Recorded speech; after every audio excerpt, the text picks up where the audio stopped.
గడిచినటువంటి ఈ 2 రోజులు సహోదరులందరూ కూడా దేవుని యొక్క ప్రేమతో సహవాసంతో మరి ఎంతో ఆసక్తితో ఈ కార్యక్రమంలో పాల్గొన్నందుకు చాలా ప్రత్యేకమైన వందనాలు మీరు.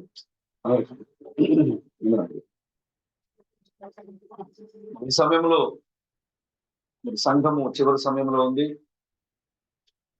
ఏ సమయంలో సరే ఇక్కడికి ఎక్కి రమ్ము అనే స్వరం ఏ వైపు నుంచి వినపడుతుందో అని ఎంతో ఆసక్తిగా మనం ఎదురు చూస్తూ ఉన్నాం. ఆ స్వరం వినపడిన వెంటనే ఈ యొక్క పెళ్లి కుమార్తె ఈ లోకం నుంచి సజీవంగా అక్షయతం ధరించుకుని ఈ లోకం నుంచి కొనుక్కోబడుతుంది. ఆ యొక్క చివరి గడియలో, ముగింపు చివరి గడియలో మనం ఉన్నాం. ఆ సారేపల్లి దగ్గర చివరి అప్పం ఉన్నట్లుగానే నాకు తెలియదు ఇది చివరి అప్పమే. ఇప్పుడు మన దగ్గర కూడా ఉన్నది చివరి అప్పమే. ఏ రోజుకి ఆ రోజు మనం ఆ కొండలో ఉన్నది ఆహారం తీసుకుని మనం భుజిస్తూ ఉన్నాం. కాబట్టి వాక్యం కొరకు ఆసక్తి కలిగి సహోదరులకు నిజంగా దేవుడు ఆయన అనంత జ్ఞాని కాబట్టి తన బిడ్డలు ఎలాంటి వారిగా ఉంటారో ఈ లోకానికి యేసుక్రీస్తు వచ్చినప్పుడు, ఈ స్మరణంగా వచ్చినప్పుడు ఆయన ముందుగానే ఈ లోకానికి ప్రకటించారని. వాళ్ళు దేనికి రాజీ పడరు, వాళ్ళు వాక్యంతో నిలిచి ఉంటారు. వాళ్ళు లోక సంబంధమైన ఏ మానవుని వెంబడించరు, వాళ్ళు పరిశుద్ధాత్మ నాయకత్వాన్ని వెంబడిస్తారని తన సందేశంలో స్మరణంగా అనేక సార్లు తన బలిపీఠ మీద మరీ కొట్టి చెప్పారు ఆయన. కాబట్టి అలాంటి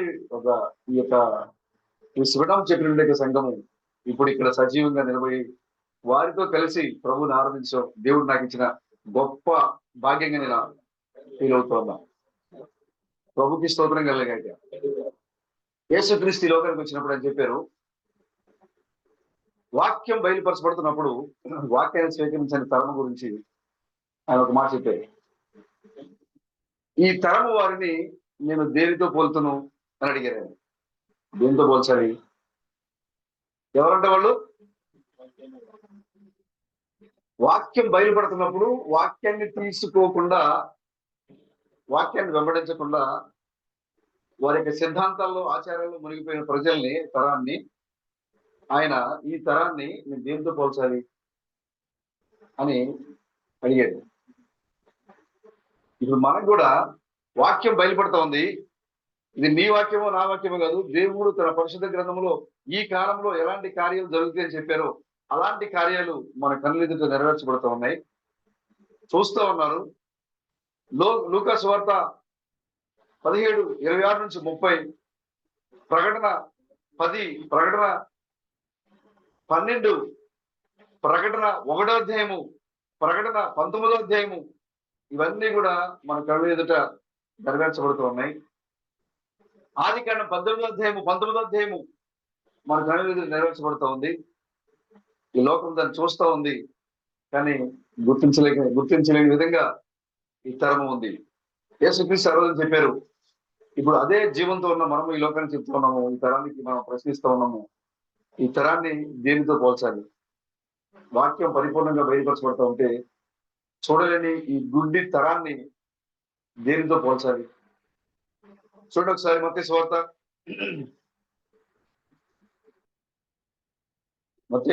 11వ అధ్యాయము 16వ వచనం. ఈ తరము వారిని ఆయన ఏలియా గురించి చెప్పారు.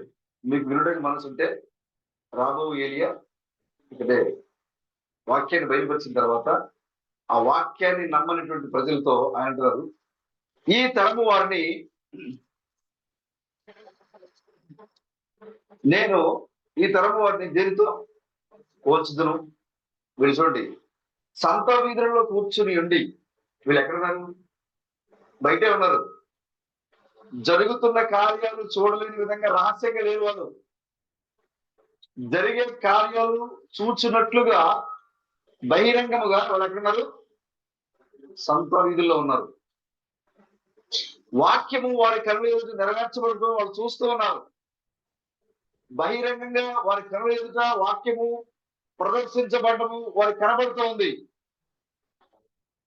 కానీ వాళ్ళు ఏం చేస్తారు చూడండి, సంత వీధులలో కూర్చుని ఉండి మీకు పిల్లల గురువు ఊదుతుంది కానీ మీరు నాట్యమాడరైతిరి. మీ ఎదుట పిల్లల గురువు ఊదబడుతుంది. నిజంగా దేవుని ఆత్మతో నింపబడిన వారైతే మీరు ఏం చేయాలి? నాట్యం ఆడాలి, నాట్యం చేయాలి. ఎలాంటి పిల్లల గురువు మీ ముందు ఊదబడుతుంది? ఈ గడిలో దేవుడు తన సంఘానికి ఏ ఆహారం ఇవ్వాలని నిర్ణయించారో ఆ వర్తమానము పిల్లల గురువుగా మీ ముందు ఊదబడుతుంది. కానీ మీరు నాట్యమాడరైతిరి. బండలాగా, జీవం లేని కర్రల్లాగా, జీవం లేని రాళ్ళలాగా కూర్చుని అలాగే ఆ పిల్లల గురువు యొక్క శబ్దాన్ని వింటున్నారు. దేంతో పోల్చాలి బ్రదర్? ఈ తరం దేంతో పోల్చాలి? ఇది నేనంటలేదు, మన ప్రభు చెప్తున్నారు. రకంలో యేసుక్రీస్తుకి వచ్చినప్పుడు ఆయన అంటున్న మాటలు ఇవి. పిల్లల గురువు యొక్క శబ్దం మీకు వినపడుతోంది. ఆ శబ్దానికి తగిన విధంగా మీరు నాట్యం ఆడట్లేదు. చూడండి, మీరు నాట్యం ఆడరైతే ప్రలాపించినవి కానీ మీరు మీ ముందు వర్తమానము దుఃఖించే విధంగా ప్రకటించబడుతోంది. కానీ అయ్యో అని మీరు రొమ్ము కొట్టుకోవట్లేదు. యేసుక్రీస్తు నా కొరకే కలవలో గాయపరచబడ్డారా? క్రీస్తు బిడ్డ నా కొరకు అమెరికా దేశంలో భయంకరమైన యాక్సిడెంట్ లో నలగొట్టబడ్డారా? అయ్యో, క్రీస్తు ఈ లోకానికి వచ్చి తన జీవితాన్ని వదిలిపెట్టేసి దేవుని కొరకు కుటుంబాన్ని హింసలోనికి ఆయన జీవితాన్ని శోధనలోకి విధించుకున్నాడా? అదంతా నా విమోచన కోసమే జరిగింది. అయ్యో అని మీరు మీ రొమ్మును కొట్టుకోవట్లేదు. ప్రలాపించబడే వాక్యం ముందు ప్రకటించబడుతూ ఉంది. అది ప్రకటించబడుతున్నప్పుడు మీద చెరవడం లేదు. పిల్లల గురించి వినబడుతోంది, సంతోషకరమైన వర్తమానం వినబడుతోంది, దానికి నాట్యం లేదు. ప్రలాపించబడి దుఃఖం వచ్చే వర్తమానం వినబడుతోంది, దానికి స్పందన లేదు. దేంతో పోల్చాలి? దేంతో పోల్చాలి బ్రదర్? ఒకడు అనుకుంటున్నామేమో దేవుడు అబ్రహాము ద్వారా అవసరమైతే రాళ్ళని సంతానంగా లేపి ఇవ్వగలరు ఆయన. అవునా? రాళ్ళ ద్వారా దేవుడు అబ్రహాముకి సంతానాన్ని తీసుకొని రాగలరు. నువ్వు ఇక్కడ కూర్చున్న దేనికి? ఒక జీవం లేని కర్రలాగా, జీవం లేని రాయలాగా కూర్చొని వెళ్ళిపోవడానికి నువ్వు వచ్చింది మందిరానికి. నువ్వు నిజంగా దేవుని యొక్క ఆత్మతో నింపబడి ఉంటే లేడి వల్ల గంతులు వేసి నాట్యం ఆడాలి. నువ్వు నిజంగా వాక్యము నీ హృదయాన్ని తాకితే ప్రలాపించాలి. అయ్యో, నా కొరకు నా ప్రభు ఈ కార్యం చేశాడు, నేను ఇంకా పాపిగానే ఉన్నానా, లేదా నేను ఇంకా వర్తమానం ఎరుగగా ఉన్నానా, లేదా ఈ వర్తమానాన్ని నిర్లక్ష్యం చేస్తున్నానా అని మనము ప్రలాపించాలి. మరి అలా స్పందించని నేటి తరాన్ని దేంతో పోల్చాలి సహోదరుల? దేంతో పోల్చాలి? ఏంటి మనకి ఈ గోడలకి, కిటికీలకి, కదులుతున్న ఫ్యాన్లకి, ఎలుగుతున్న లైట్లకి, మనకు కూర్చున్న మనకి తేడా ఏంటి బ్రదర్? వాటి కోసం ప్రభు జీవాన్ని ఇవ్వలేదు, వాటి కోసం ప్రభు ప్రాణం పెట్టలేదు. ఇక్కడ కదిలే జీవంతో ఉన్న నీ కోసం నీకు వచ్చాడని. మరి నిర్జీవంగా కూర్చొని ఉంటే, నిర్జీవంగా వచ్చి కూర్చొని నువ్వు ఇంటికి వెళ్ళిపోతే నువ్వేం పొందుకుంటున్నావు? ప్రభు అంటున్నారు, ఏం పొందుకుంటున్నావు? ఉపయోగం లేదు. మీరు వచ్చి ఇలా కూర్చొని వెళ్ళిపోవడం వల్ల ఏం ఉపయోగం లేదు. సంతోష వర్తమానానికి స్పందించండి, రోధించే వర్తమానానికి, ప్రలాపించే వర్తమానానికి స్పందించండి, ప్రలాపించండి, గంతులు వేయండి, నాట్యమాడండి. పిల్లల గురించి ఊదపడుతుంది, ప్రలాపించే వర్తమానం వినబడుతుంది. దానికి తగ్గ విధంగా మీరు వాక్యాన్ని తీసుకోండి, మీరు తీసుకున్నట్టుగా స్పందించండి. హల్లెలూయా. ఆయన అంటున్నాడు, ఈ తరం నేను దేంతో పోలుస్తాను? ఎలా పోల్చాను మిమ్మల్ని? వచ్చాము, కూర్చున్నాం, ఒక చెవి ఇటు పడేసాం, ఇంకో చెవి అటు పడేసాం, బయట కూర్చున్నాం, పిల్లలతో కాసేపు అటు ఇటు తిరిగాం. లోపల వర్తమానం ఉంటుంది, బయట కావాలి మనకు స్థలం. ఏదైనా అడిగితే లోపల ఖాళీ లేదంటాం. కిటికీకి వేలాడబడుతుంది. పౌరులు ప్రసంగం చేస్తా ఉంటే ఎక్కడ కూర్చున్నాడు? ఎక్కడ కూర్చున్నాడు? అయితే ఏం పేరు? ఏం పేరు? ఐదు మీద ఉంటుంది కదా, కింద పడి చనిపోయిన యువకుడు. అయినయా అయితే 500 పేరు. ఎక్కడ కూర్చున్నాడు? కిటికీలో కూర్చున్నాడు. ప్లేస్ లేదు. కిటికీలో కూర్చుని విస్తారంగా మాట్లాడుతుంటే నిద్రలో జోగి కింద పడాడు ఆయన. లోపల స్థలం లేక. వర్తమానం కోసం వచ్చినప్పుడు, వర్తమానం వినాలని మందిరానికి వచ్చినప్పుడు వర్తమానానికి తగిన విధంగా మీ స్పందన చూపించింది. సంతోషం కలిగించండి, మీ మనసుకి ఉత్సాహం కలిగించింది ప్రభు కార్యము. సంతోషించండి, చప్పట్లు కొట్టండి, ఆనందించండి. ఒకవేళ మీ హృదయాన్ని కదిలించిందా, ప్రలాపించండి. మీ ముఖాలను గోడ తట్టు తిప్పి మీరు ప్రలాపించండి. అలా స్పందించినందుకే ప్రభు ఈ మాట ఆనాడు ఇజ్రాయేల్తో మాట్లాడుతున్నాడు. ఈ తరాన్ని నేను దేంతో పోల్చాలి? జీవం లేని రాడు కాదు మీరు, జీవం లేని కర్రలు కాదు మీరు, సజీవ దేవుని శంఖమై ఉన్నాను. ఇప్పుడు ఇక్కడికి వచ్చినటువంటి ప్రతి ఒక్కరు, చిన్నవారు పెద్దవారు యవనస్తులు, ప్రతి ఒక్కరు మీరు మీలో జీవం కలిగి తీసుకోవడానికి చెప్తున్నారు. నువ్వు జీవించి ఉన్నావని తెలియాలంటే ఏం చేయాలంట? కనీసం అటు ఇటు కదలాలంట. అటు ఇటు కదిలితేనే కదా నువ్వు బతుకున్నావు తెలిసింది. నువ్వు నిద్రపో పడుకున్నావు అనుకో, గాఢ నిద్రలో ఉన్నావు అనుకో, నువ్వు జీవించి ఉన్నావు లేదు మాకు ఎక్కడ తెలుస్తుంది? నువ్వు గాఢ నిద్రలో ఉన్నప్పుడు తుమ్మటమో, తగ్గడమో, కదలటమో, తిరగడమో చేస్తే బతికే ఉన్నట్టు తెలిసింది. నువ్వు సంఘంలోకి వచ్చిన తర్వాత నువ్వు జీవంతో ఉన్నావని ఎలా తెలుస్తుంది? వచ్చి మూగదయ్యేలా కూర్చుంటే ఏమవుతుంది కదా, కదలలేని బొమ్మల్లా కూర్చుంటే ఏమవుతుంది కదా, ఉపయోగం ఏమవుతుంది? నువ్వేం పొందుకుంటున్నావు? దేంతో పోల్చాలి ఈ తరాన్ని?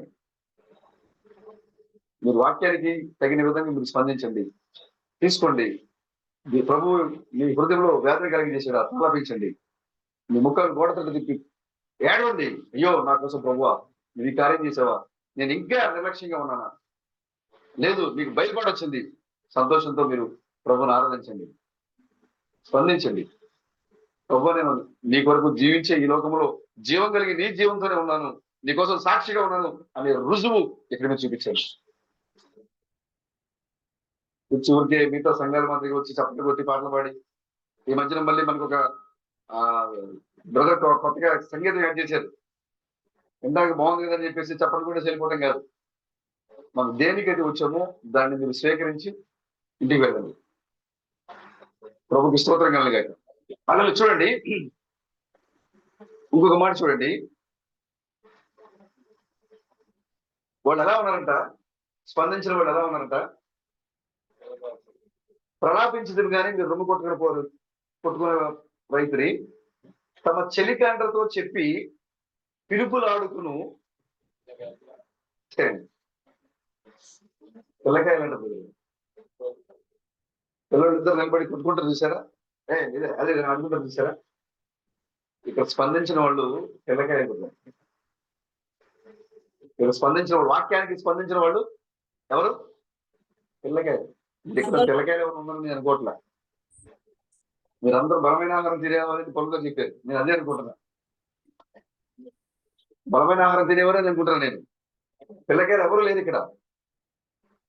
కాబట్టి సమయం అయిపోతుంది, లేకపోతే ఇంకా ఎర్రమల పనులు ఉన్నాయి, ఇవన్నీ మీరు మందిరానికి వచ్చినప్పుడు పక్కన పెట్టండి. ఏదైతే ప్రభు మీ హృదయంలో స్పందించారో, ఏదైతే ప్రభు మీ హృదయాన్ని కదిలించారో దాని ప్రకారంగా మీరు సంఘంలో ఉద్యమం తీసుకుంటండి. హల్లెలూయా. చూడండి ఇంకొక మాట చూద్దాం. అదే మత్తయి సువార్త 18వ అధ్యాయము 1వ వచనం. సంఘంలో ఎవరు గొప్ప? పరలోక రాజ్యంలో ఎవరు గొప్ప? రమేష్ గారు గొప్ప? ఆయన సంఘ కాపరి కాబట్టి ఆయన గొప్పగా ఉంటాడా? తీజు పేరు గొప్ప? ఆయన సంఘ కాపరి కాబట్టి పాన్ రాస్తున్నాడు కాబట్టి ఉద్యోగంగా ఆయన గొప్ప? లేదు, ఆ పాటలకి మంచి ఆర్కెస్ట్రా, మంచి మ్యూజిక్ ని అందిస్తున్నారు కాబట్టి ప్రేమ్ బ్రదర్ గొప్ప? లేదా ఆ పాటలే బాగా వెనుసొప్పుగా పాడుతున్నారు కాబట్టి మొన్నా బ్రదరు, లేదా సాగర్ బ్రదరు, సాల్మాన్ బ్రదరు వీళ్ళు గొప్ప? సంఘంలో ఎవరు గొప్ప? పరలోక రాజ్యంలో ఎవరు గొప్ప? ఒకవేళ పరలోక రాజ్యంలో గొప్పగా ఉండాలంటే ఎలా ఉండాలి? ఎలా ఉండాలి బ్రదర్? మనం ఈ లోకానికి నట్టే ఉన్నాం. మనం ఈ లోకానికి నట్టే ఉన్నాం. ఈ లోకం నమ్మే విషయాన్ని మనం నమ్మలేం. ఈ లోకం వెళ్ళే మార్గంలో మనం వెళ్ళలేం. ప్రభు చెప్తున్నారు, నేను గొప్పగా ఉండాలి, నేను గొప్పగా ఉండాలి. శిష్యుల్లో ఒక అలజడి వచ్చింది. నేను ఆయన కుడి పార్శ్వం కూర్చోవాలి, నేను కూర్చోవాలి, ఆయన పక్కన నేను ఉండాలి, పరలోక రాజ్యంలో ఆయన తర్వాత స్థానం నాదే అని వాళ్ళందరికీ అలజడి వచ్చింది. అప్పుడు ప్రభు ఏం చెప్పారంటే, చూడండి ఒకసారి ఏం చెప్తున్నారు అక్కడ. ఆ కాలంలో శిష్యులు యేసు వద్దకు వచ్చి పరలోక రాజ్యంలో ఎవడు గొప్పవాడని అడగగా, అసలు ఎందుకు వచ్చిందని నేను చెప్పడానికి అసలు డౌట్ ఎందుకు వచ్చింది చూడండి. మనకు వస్తుంది కూడా, మనకు కూడా వస్తుంది. నా సహోదరుడు నాకంటే గొప్పవాడు, నా సహోదరుడు ఉన్న దేవుడు గొప్పవాడు అని ఎప్పుడైతే నువ్వు అనుకుంటావో ఈ డౌట్ రాదు. వచ్చాడు చూడండి, పరలోక రాజ్యంలో ఎవడు గొప్పవాడని అడుగుగా ఆయన ఒక చిన్న బిడ్డను తన ఎదురు పిలిచి వారి మధ్యలో నిలబెట్టి, చూడండి ఎక్స్పెరిమెంట్ ఇది, వాళ్ళకి అర్థం కాదు, ప్రాక్టికల్ గా చేస్తున్నారు. వాడు వచ్చి అడిగారు, ప్రభు పరలోక రాజ్యం ఎవరు గొప్ప అంటే బుట్ట ఇట్రా సెనామీటర్ అని పిలిచాడు. ఒక చిన్న పిల్లలను పిలిచి మధ్యలో నుంచోబెట్టి, అక్కడ నుంచోబెట్టి ఇదిగో ఇలా ఉండాలి మీరు అన్నాడు. వాళ్ళకి అర్థం అవడం కోసం ఒక బాలుని పిలిచి మీరు ఇలా ఉండాలి, పరలోక రాజ్యంలో నువ్వు గొప్పవాడిగా ఉండాలంటే ఎలా ఉండాలి? చిన్న పిల్లలు ఎలాగైతే ఇందాక ఆ చిన్న పిల్లలకు పోల్చుకోండి, ఇప్పుడు పిల్లకాయలు, ఆ పిల్లకాయలు ఎవరు? వాక్యానికి స్పందించిన పిల్లకాయలు వాళ్ళు. కానీ ఈ ఈ యొక్క బాలుడు ఎవరు? తన హృదయంలో ఎలాంటి చేదు, ఎలాంటి కల్మషము, ఎలాంటి ద్వేషము, కోపము తన లోపల ఉంచుకోలేడు అతను. ఒకవేళ మనం ఏదైనా తిట్టినా అప్పుడే మర్చిపోతాడు. మనం ఏదైనా అన్నా వెంటనే దాన్ని మర్చిపోయి వెంటనే వచ్చి మన దగ్గరికి వచ్చి సమాధాన పడతాడు, మాట్లాడతాడు. అలాంటి స్వభావాన్ని నువ్వు కలిగి ఉంటే తప్ప పరలోక రాజ్యంలో నువ్వు గొప్పవాడిగా ఉండాలి. నువ్వు గొప్పవాడిగా ఉండాలంటే ఏం చేయాలి? నీవు తగ్గించుకోవాలి. తగ్గించుకున్నప్పుడు మాత్రమే పరలోక రాజ్యంలో గొప్పవాడిగా ఉంటావు. సంఘంలో నువ్వు గొప్పవాడిగా ఉంటావు. నీకు గొప్ప స్థానం కావాలని కోరుకుంటున్నావా? అయితే నువ్వు తగ్గించుకో. రివర్స్ లో ఉంది. నువ్వు గొప్పవాడిగా ఉండాలంటే డబ్బు సంపాదించాలి, పేరు సంపాదించాలి, ప్రఖ్యాతులు సంపాదించాలి లోకంలో అయితే. కానీ ఇక్కడ నువ్వు గొప్పవాడిగా ఉండాలంటే తగ్గించుకోవాలి, విధేయుడిగా ఉండాలి, లోబడాలి, చిన్నపిల్లల వల్లే లోబడాలి, చిన్నపిల్లల వల్లే తగ్గించుకోవాలి, ప్రేమ చూపించాలి, చేదుభావం ఉండకూడదు. ఇవన్నీ కూడా ఎప్పుడైతే నీ స్వభావంగా మార్చుకుంటావో ఆయన పిల్లవాడిని నుంచోబెట్టి మరీ చూపించాడు, ఇలా ఉండాలి. నువ్వు గొప్పవారిగా ఉండాలంటే సహోదరుడా ఇలా ఉండాలి అని చూపించాడు. కాబట్టి ఇక్కడ కూర్చున్న మీ అందరూ కూడా తగ్గింపులో, ప్రేమలో, సహవాసంలో నాకంటే ఎంతో గొప్పవారు. తగ్గించుకోవడం నాకైతే కొంచెం ఇబ్బందిగానే ఉంటుంది. కానీ మీరందరూ కూడా తగ్గించుకోవడంలో, ఒకవేళ మీ ముఖం మీద చేయి పెట్టి తిట్టినా కూడా ఓ నా సహోదరుడే కదా అని సరి చేసుకునేంత ఓర్పు, సహనం మీ అందరిలో నాకు కనపడుతుంది. యేసుక్రీస్తు చెప్పినటువంటి ఆ క్వాలిటీ, పరలోక రాజ్యంలో మీరు గొప్పగా ఉండాలని మీరు అనుకున్నటువంటి ఆ క్వాలిటీ మీ అందరిలో ఉందని అనుకుంటున్నాను నేను. ఉందా బ్రదర్? ఒకవేళ లేకపోతే ఇప్పుడే మీ హృదయాన్ని ప్రభుతో తిప్పండి. ఖచ్చితంగా ప్రభు నీ ప్రార్థనకు బదులిస్తాడని.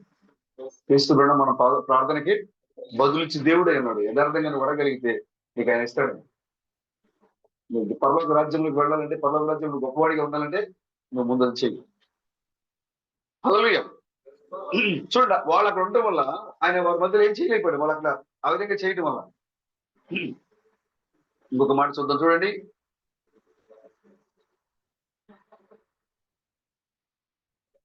11వ అధ్యాయము. దేవుని కుమారులు ఎంత దీనత్వంలో ఉంటారు అనే దానికి సూచనగా ఇక్కడ మాట్లాడుతున్నారండి. దేవుని వెంబడించే ప్రజలు, దేవుని ఆరాధించే ప్రజలు ఎంత దీనులుగా, ఎంత సామాన్యంగా ఉంటారో చెప్తున్నారు ఇక్కడ చూడండి. యేసు ఈ ఉపమానం చెప్పి 53వ వచనం, 13:53. యేసు ఈ ఉపమానం చెప్పి చాలించిన తరువాత ఆయన అక్కడ నుండి వెళ్లి స్వదేశమునకు వచ్చి సమాజ మందిరములలో వారికి బోధించింది. అందువలన వారు ఆశ్చర్యపడి ఈ జ్ఞానమును, ఈ అద్భుతములను ఇతనికి ఎక్కడి నుండి వచ్చినవి? ఎందుకంటే ఆయన ఎక్కడ ఉన్నాడు అప్పుడు దాకా? వాళ్ళ మధ్యలో పుట్టి పెరిగాడు. ఆయన బోధ చేస్తా ఉంటే వాళ్ళకి ఆశ్చర్యం కలిగింది. ఏంటి మన మధ్యలో పుట్టి మన మధ్యలో పెరిగినటువంటి ఈ వ్యక్తికి ఇంత జ్ఞానం ఎలా వచ్చింది? యోహాను గారికి ఈ జ్ఞానం ఎక్కడొచ్చింది? ఏదైనా థియాలజీ చదివాడైనా? ఏదైనా పాస్టర్ కూర్చొని యేసుక్రీస్తు రెండో రాకడ గురించి ప్రశ్నించేంత జ్ఞానము అతనికి ఎక్కడి నుంచి వచ్చింది? పాండిత్యము ఎక్కడైనా ట్రైనింగ్ అయ్యాడా? ఎవరన్నా బోధించారు ఆయనకి? లేదే. ఆశ్చర్యపడుతున్నారు ఆయన. ఎవరిని చూసి? ఎవరిని చూసి? యేసుక్రీస్తుని చూసి వాళ్ళు ఆశ్చర్యపడుతున్నారు. ఇతను మన మధ్యలో ఉన్నాడు కదా, ఇతనికి జ్ఞానము ఈ అద్భుతాలు ఎక్కడి నుంచి వచ్చినాయి? చూడండి ఏమన్నారు చూడండి వాళ్ళు 55వ వచనం. ఇతడు వడ్లవాని కుమారుడు కదా. వీళ్ళ నాన్నగారు ఏం చేస్తారు? చెక్క పని చేస్తారు కదా, వడ్రంగి పని. తలుపులు కిటికీలు తయారు చేస్తూ ఉంటాడు కదా. మరి తలుపులు కిటికీలు తయారు చేసిన యేసు బడిలోకి వెళ్ళినట్లుగా ఎక్కడ మేము చూడలేదు. చదువుకున్నట్లుగా మేము ఎక్కడ వినలేదు. మరి ఇతనికి పాండిత్యం ఎక్కడి నుంచి వచ్చింది? జ్ఞానం ఎక్కడి నుంచి వచ్చింది? ఇదిగో యెషయా గురించి మాట్లాడుతున్నాడు, ఇర్మీయా గురించి మాట్లాడుతున్నాడు, దానియేలు గురించి మాట్లాడుతున్నాడు, ఆయన దావీదు గురించి మాట్లాడుతున్నాడు. ఎలా వచ్చింది జ్ఞానము? ఇతను మన మధ్యలో ఉన్నాడు కదా అని వాళ్ళు అనుకుంటున్నారు. చూడండి, ఇతను వడ్లవాని కుమారుడు కాడా? ఇతని తల్లి పేరు మరియ కాదా? యాకోబు, యోసేపు, సీమోను, యూదా అనువారు ఇతని సహోదరులు కారా? ఇతని సోదరి మనులందరూ మనతోనే ఉన్నారు కారా? ఇతనికి ఈ కార్యములన్నీ ఎక్కడి నుండి వచ్చినని చెప్పుకొని ఆయన విషయమై అభ్యంతరపడిరి. అది విషయం. ఆయన క్రీస్తుగా అంగీకరించకపోవడానికి కారణం ఏంటంటే మెస్సీయ వాళ్ళ ఊరిలో వాళ్ళ మధ్యలో ఒకటిగా తిరుగుతున్నాడు.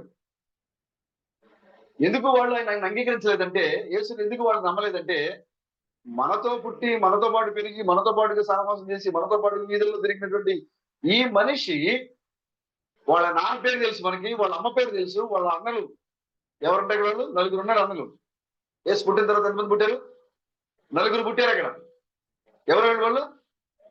యాకోబు, యోసేపు, సీమోను, యూదా. వాళ్ళు కాకుండా మరలా సోదరిమణులు కూడా ఉన్నారు. వీళ్ళందరూ కూడా మన మధ్యలో ఉన్నారు. అతను కూడా మనతో ఉన్నాడు. ఇతనికి పాండిత్యం ఎక్కడి నుంచి వచ్చింది? మనిషిగా తీసుకొని తక్కువగా చూసి ఆయన ఆ గడియ వర్తమానికుడు వాక్యమై ఉన్నాడని తీసుకోవడానికి ఆ కాలంలో వాళ్ళు అభ్యంతరపడ్డారు. ఇవన్నీ కూడా మనం ఇప్పుడు అభ్యంతర పడకుండా ఉండవాలనేది అప్పుడు దేవుడు గ్రంథంలో రాసి పెట్టించారు. ఇప్పుడు మనం అభ్యంతర పడకూడదు. దేవుడు ఒక మానవుడి ద్వారా మాట్లాడుతుంటే ఆ మానవుడు ఏమై ఉన్నాడో అని తీసుకోవడానికి మన హృదయాల్లో అభ్యంతరము రాకూడదు. Chris Thomas ఏమైనాడు? ఓ ఆయన మనతో ఉన్నాడు, మనతో పెరిగాడు, మనతో జీవించాడు, ఆయన దేవుడు ఎలా అవుతాడు, ఆయన క్రీస్తు ఎలా అవుతాడు అనే అభ్యంతరము చేత చాలా మంది విడిచిపెట్టి వెళ్ళిపోయారు. కానీ నిజమైన పెళ్లి కుమార్తె ఈ యొక్క హెచ్చరిక ద్వారా ఆయన విడిచిపెట్టి నిర్లక్ష్యంగా ఉండకూడదనే ఉద్దేశంతోనే ప్రభు ఈ కార్యాన్ని పరిశుద్ధ గ్రంథంలో రాసి పెట్టారు. వడ్లవాని కుమారుడు మరియా, ఇతని తల్లి మరియా, ఇతని సహోదరులు తెలుసు మనకి, అతని అక్కలు తెలుసు, చెల్లెలు తెలుసు మనకి. ఇతనికి పాండిత్యం ఎక్కడి నుంచి వచ్చింది? ఇదేదో మోసమే అని అభ్యంతరపడ్డారు. ప్రభు ఒక మాట చెప్పారు చూడండి అక్కడ, ఈ కార్యములన్నీ ఎక్కడి నుండి వచ్చినాయి? ఆయన విషయమై అభ్యంతరపడేది. అయితే యేసు ప్రవక్త తన దేశములోను తన ఇంటను తప్ప మరెక్కడైనను ఘనహీనుడు కాడు. ఆమె ప్రవక్త ఎక్కడ ఘనహీనుడు? తన ఇంట్లో, తన దేశంలో, తన సొంతూరులో. ఆయన ఎలాంటి వాడు? ఘనహీనుడు. ఎలా రమేష్ బ్రదర్ ఎలా అవుతారండి? ఆయన మనతో ఉన్నారు కదా. ఆయన ప్రవక్త ఎలా అవుతాడు? మన ఇంట్లో మా తమ్ముడు, మా అన్న, మా చెల్లి, వీళ్ళు ఎలాగా క్రీస్తులు అవుతారు? మీ క్రీస్తులము మాకు పడడం లేదు, మేము జయించాము అని మీరు చెప్తుంటే ఈ లోకం మిమ్మల్ని ఎగతాళి చేస్తూ ఉంటుంది, అపహాసం చేస్తూ ఉంటుంది, నమ్మదు. మీరు మీ ఇంట్లో మీ ఊర్లో తప్ప మరెక్కడ మీరు ఘనహీనులు కాదు. దేవుడు ఈ లోకానికి వచ్చినప్పుడు ఆయన ఎడల ఈ లోకం ఎలా ప్రవర్తించిందో నీ ఎడల కూడా ఈ లోకం అలాగే ప్రవర్తిస్తూ ఉంది. కాబట్టి మీరు అభ్యంతర పడ్డారని మీరు భయపడద్దు. ఓ నేను నమ్మిన వాక్యం తప్ప అని మీరు ఆందోళన కలగ చెందవద్దు. మీరు ఏదైతే క్రీస్తు బ్రహ్మ యొక్క పునాది మీద నిలబడి ఉన్నారని నిశ్చయిత ఉన్నారో మీరు ఆ విశ్వాసంలో అలాగే కొనసాగిపోండి. ఈ లోకం వచ్చినా రాకపోయినా, నీ భార్య నీతో వచ్చినా రాకపోయినా, నీ భర్త నీతో వచ్చినా రాకపోయినా, నీ బిడ్డలు నీతో పాటు వచ్చినా రాకపోయినా, నువ్వు ఖచ్చితంగా ఏదైతే మార్గంలో నిలబడి ఉన్నావో, ఇది పురాతనమైన మార్గం, ఇది రాజ్య మార్గం, ఈ మార్గంలో వెనక తట్టు తిరిగి చూడకుండా, నీ పాదములు తొట్టిరేయకుండా మీరు అలాగే కొనసాగిపోండి. అభ్యంతర పడద్దు. ప్రవక్త తన స్వదేశంలో తన ఇంట తప్ప ఎక్కడ గణహీనుడు కాదు. సాల్మోనుడు ఎక్కడ గణహీనుడు? తన ఇంట్లో, తన సంఘంలో. సతీశ్వరు ఎక్కడ గణహీనుడు? తన ఇంట్లో, తన సంఘంలో, తన ఊర్లో. నేను క్రీస్తునంటే, ఓ నువ్వు క్రీస్తుండయా, నువ్వు మొన్న కదా మా సెల్ మోటార్ ఇంటి బిగించావు. అభ్యంతర పడతారు మనకు చూసి, మన జీవితం చూసి. కానీ మీరు ఎక్కడ కూడా కలత చెందవద్దు. ప్రభువుని ఎలాగైతే వాళ్ళు తిరస్కరించారు, అవమానించారు, మిమ్మల్ని కూడా అలాగే అవమానిస్తారు, తిరస్కరిస్తారు. కానీ నువ్వు వెళుతున్న మార్గము సరైనదా లేదా ఒకవేళ కాకపోతే వెంటనే మీరు పరిగెత్తుకుంటూ లోపలికి వచ్చేయండి. ఆ పురాతనమైన మార్గంలో మీరు ప్రభువుని ఎదుర్కోవడానికి సిద్ధపడండి. హల్లెలూయా. ప్రభుకి స్తోత్రం కలుగాక. ఈరోజు ఒక వింతైనటువంటి అంశం మనం మాట్లాడుతున్నాం. స్పోకెన్ వర్డ్ నుంచి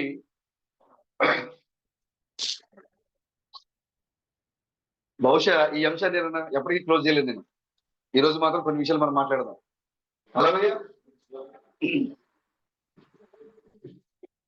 అందరి దగ్గర నేను పొద్దునే ప్రకటన చేద్దాం అనుకున్నా, నేను మర్చిపోయాను. నేను అయ్యలారా ఇదేనా సమయం అనే వర్తమానం ఉంటే కనుక మీరు తీసుకోండి. ఉందా? బుక్ తెచ్చారా? ఏదైనా ఉందా? లేదనుకుంటే హబ్ లో ఓపెన్ చేయండి. ఫోన్లు ఉన్న వాళ్ళు హబ్ లో ఓపెన్ చేయండి. లేని వారికి మనం చదివేదాన్ని పక్కన ఉన్న వారికి చూపించండి. అయ్యలారా అంతం యొక్క సూచన, అదే మెసేజ్ ఓపెన్ చేయండి. హబ్ లో ఉంది. సో మన టైటస్ గారు చెప్పిన పాయింట్ కూడా కరెక్టే. అయితే మెసేజ్ ఓపెన్ చేయండి. అయ్యా అంతం యొక్క సూచన ఇదేనా?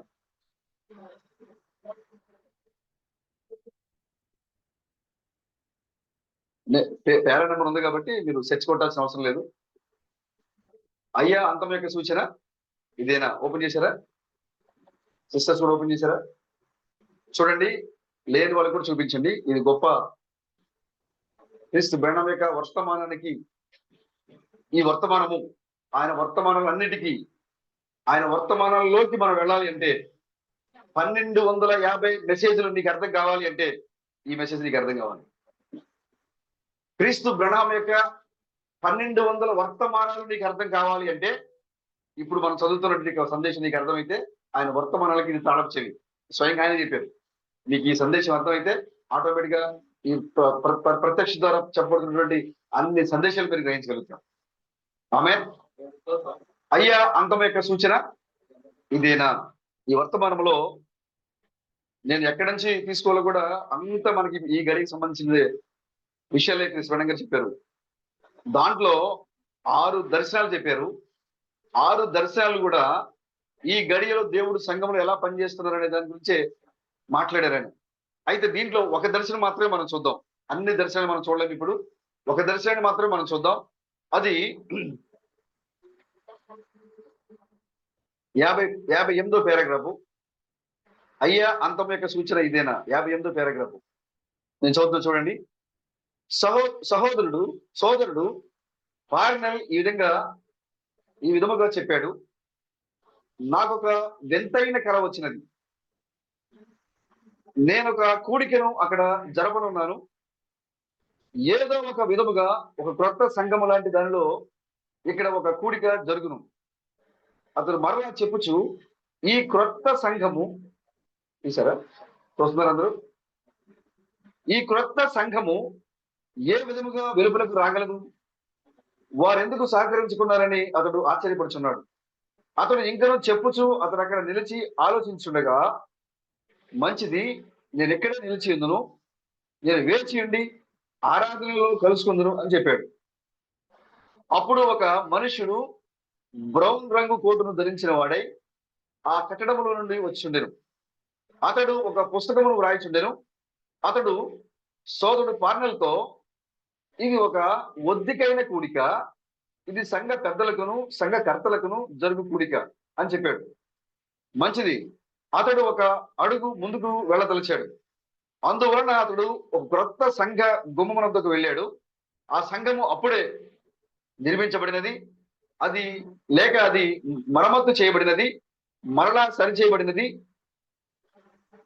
మరలా సరి చేయబడినది. అతడు వెలుపలకు వెళ్ళినప్పుడు మంచు పడుచు ఉండినది, చెడు వాతావరణముగా ఉండినది, చలికాలము. ఈ ప్రజలలో ఎవ్వరూ దీనిని గురించి ఎరుగరు. ఆయన గుమ్మమునకు వెలుపలగా వెళ్ళినప్పుడు నేను అక్కడ నిలిచి పడమటి దిశగా చూస్తుంటిని. అప్పుడు ఎక్కడున్నాడు ఆయన? ఆయన అక్కడ తూర్పులో ఉన్నాడు. అక్కడ నిలబడి ఎటు చూస్తున్నాడు ఆయన? పడమటి దిశ వైపు చూస్తుంటుంది. అప్పుడు సోదర పార్నెల్, ముందడుగు వేయ తలంచుకుము. నీవేమి చేయాలని నీవు చేయాలనని నేను నిన్ను నడిపించదును అని చెప్పాను.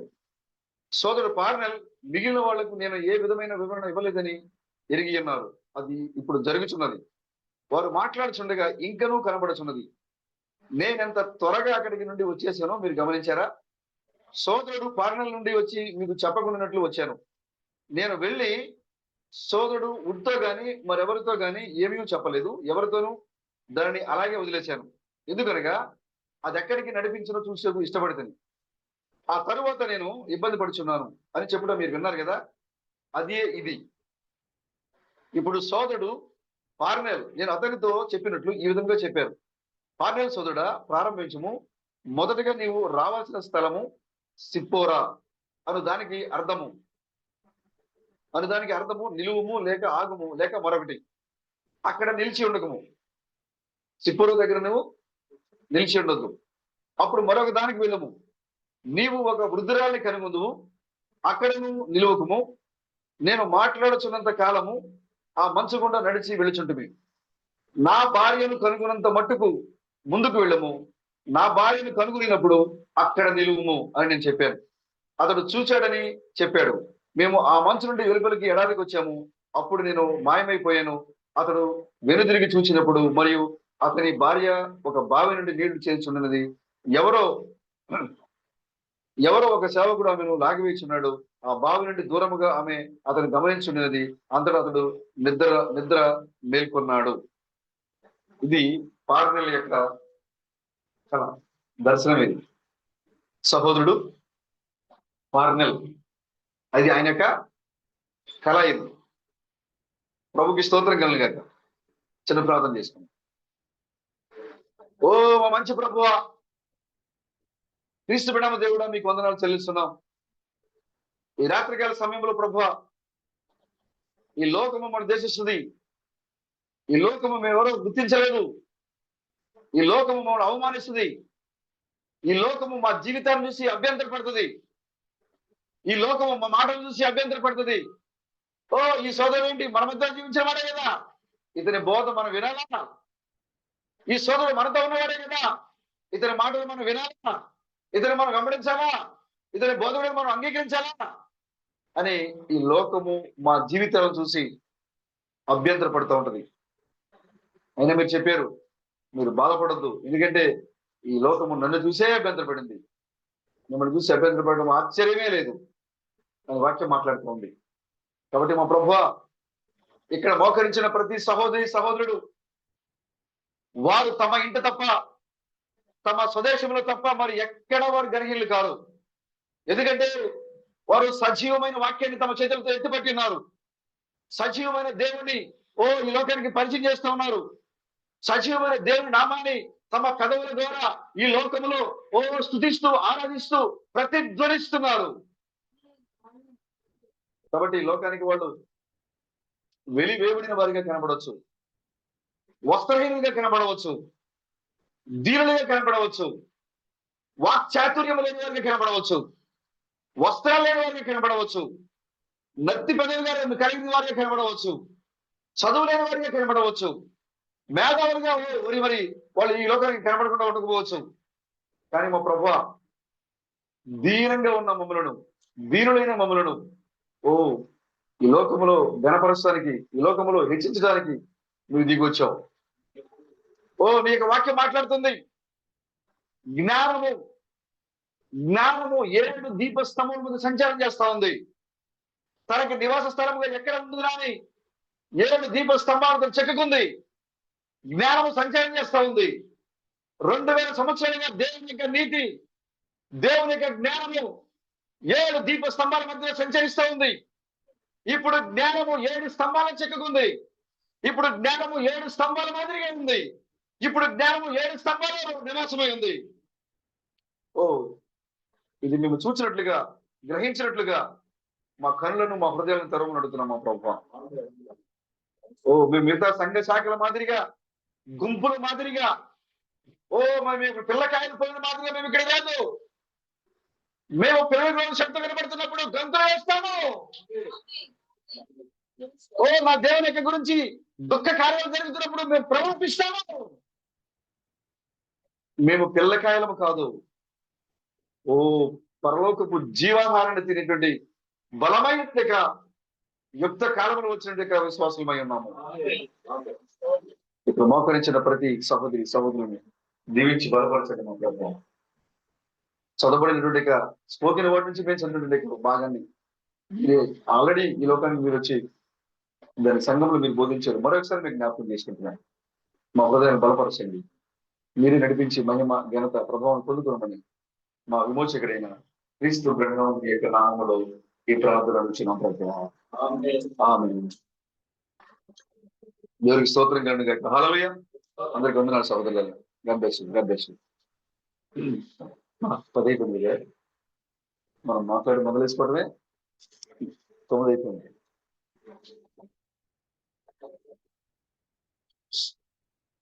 చదవబడిన అంశము, లేఖన భాగం నుంచి మా అంశము,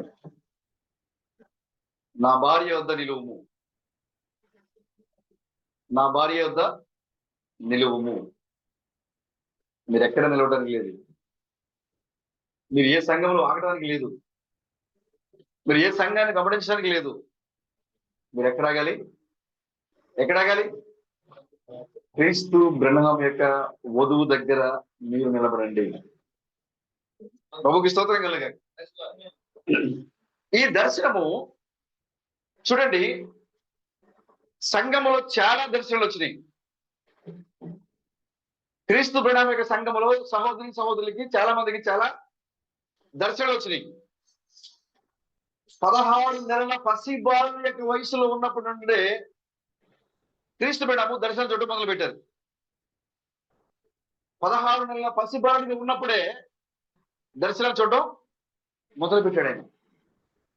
రాబిన్ పక్షి కూడా ఆయనతో మాట్లాడింది. అవునా? ఆమె అనుకుంటాం తెల్లొచ్చి ఏదో స్వరము ఆ చెట్లోంచి వచ్చిందంటే ఆమె అనుకుందట ఏదో శబ్దం వచ్చేసిందిలే అనుకుంది. ఆయన భయపడిపోయాడు చిన్న వయసులో. ఎల్లా బ్రహ్మ చూసి అమ్మమ్మ ఎవరు నాతో ఆ చెట్లోంచి నాతో ఎవరు మాట్లాడుతున్నారు, నువ్వు రా అని పిలిచాడు. ఆ తల్లి గబగబ చూస్తే ఆమె చూస్తే దాంట్లో రాబిన్ పెట్ట అయింది. ఓ, ఆ పెట్ట శబ్దాన్ని నువ్వు ఏదో అరుపులు అనుకుంటావు. మాట్లాడింది, చూశాడాయన, విన్నాడాయన. కానీ ఒక 6 దర్శనాలు మాత్రమే అయ్యా అంతం యొక్క సూచన ఇదేనా అని సందేశంలో మాట్లాడారు. 7వ దర్శనము, తనకు వచ్చిన దర్శనం ఏదైతే ఉందో దాన్ని ఈ 6 దర్శనాలు చెప్పిన తర్వాత వాటికి కొనసాగింపు ఈ 7వ దర్శనం చెప్పారు. మీరు ఇంటికి వెళ్ళిన తర్వాత ఖచ్చితంగా అయ్యారా ఇదేనా సమయము అనే వర్తమానం ఉంటే మీరు చదవండి. ఒకవేళ మీ పుస్తకం లేకపోతే హబ్బులో అయ్యా అంతం యొక్క సూచన ఇదేనా అనే టైటిల్తో ఈ మెసేజ్ ఉంటుంది. వర్తమానం చూడండి. ఇది మీకు అర్థమైతే క్రీస్తు బ్రహ్మం యొక్క సందేశాలను పట్టుకోవడం మీకు చాలా ఈజీగా ఉంటుంది. ఆయన ఎవరో మీరు ఈజీగా పట్టుకోగలుగుతారండి. ఆమేన్. ఇక్కడ ఈ దర్శనంలో పార్నల్ సోదరుడు కనబడుతున్నాడు. ఒక సహోదరుడు ఆ సంఘంలో ఆయన ఒక సేవకుడు. ఆయన క్రీస్తు బ్రహ్మం యొక్క సంఘానికి ఆయన నడిపించబడుతుండేవాడు. సంఘంతో పాటు ఆయన వస్తూ ఉండేవాడు. ఒకరోజు ఆయన క్రీస్తు బ్రహ్మం దగ్గరికి వచ్చి, బ్రహ్మం సోదరుడా, నేను ఒక కళను కన్నాను, లేదా ఒక దర్శనం చూశాను. నాకు కళ వచ్చింది. ఆ కళలో ఒక చర్చి కనబడుతూ ఉంది నాకు. ఆ చర్చి నూతనంగా నిర్మించబడి ఉండొచ్చు, లేదా రిపేర్లు చేసి ఉండొచ్చు. చర్చి కనబడుతుంది నాకు. చర్చి లోపల ఒక సమావేశం జరుగుతుంది. ఆ చర్చి లోపల సమావేశం జరుగుతుంది, లేదా ఆరాధన జరుగుతుంది అనుకున్నాను. నేను లోపలికి వెళదామని నేను వేగంగా అక్కడికి వచ్చాను. చర్చి దగ్గరికి వచ్చాను. నేను లోపలికి వెళదామనుకునే సమయానికి ఒక బ్రౌన్ కలర్ సూట్ వేసుకున్న వ్యక్తి లోపల నుంచి పుస్తకం పట్టుకొని బయటకు వచ్చాడు.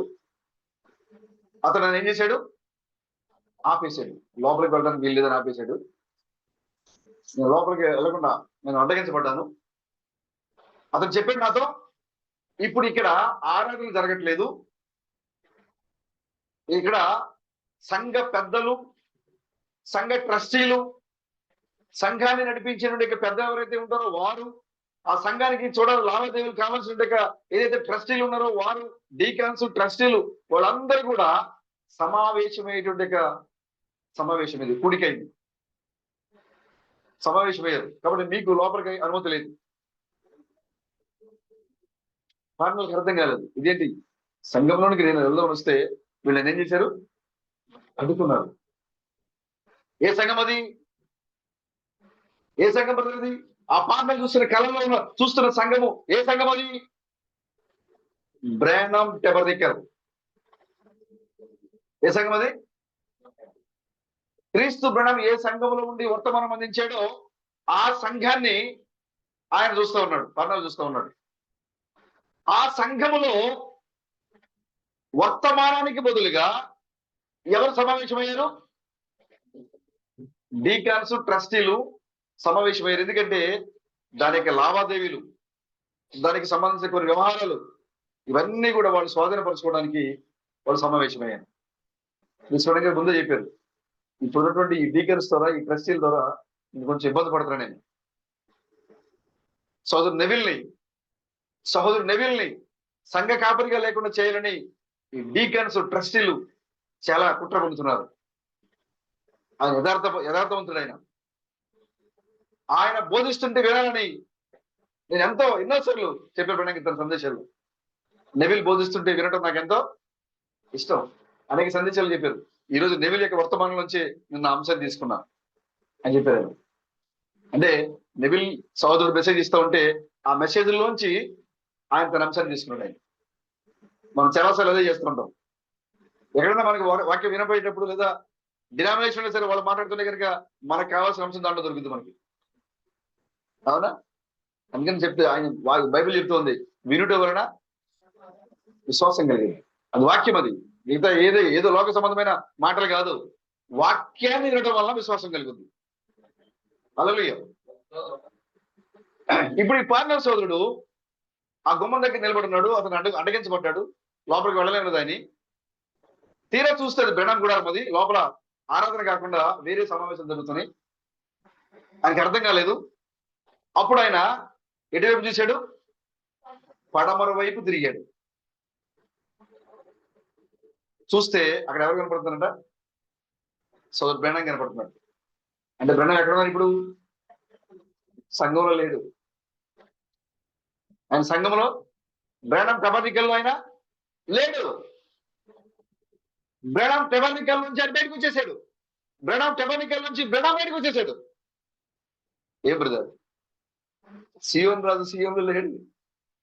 బ్రానమ్ టెబర్నికల్ లేడు. ఆ పార్ట్నర్ సోదరుడు చూస్తున్నాడు. ఆయనకి ఆశ్చర్యం కలిగింది, ఇదేంటి బ్రానమ్ బ్రదర్ బయట ఉన్నారు, ఆయన సందేశాన్ని ఇవ్వాలి కదా, కానీ ఆయన ఎక్కడ ఉన్నాడు? ఆయన బయట ఉన్నాడు. ఆయన ఆశ్చర్యపడుతున్నాడు. ఆయన అడిగాడు, అయ్యా నేను లోపలికి వెళ్ళాలనుకుంటున్నాను, కానీ నన్ను లోపలికి రానివ్వడం లేదు.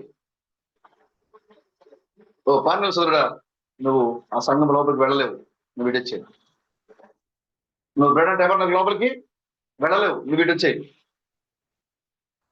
ఇదిగో మనందరం కలిసి ఒక ఆలోచన చేద్దాం. నీకు ఒక మార్గం చూపిస్తాను నేను.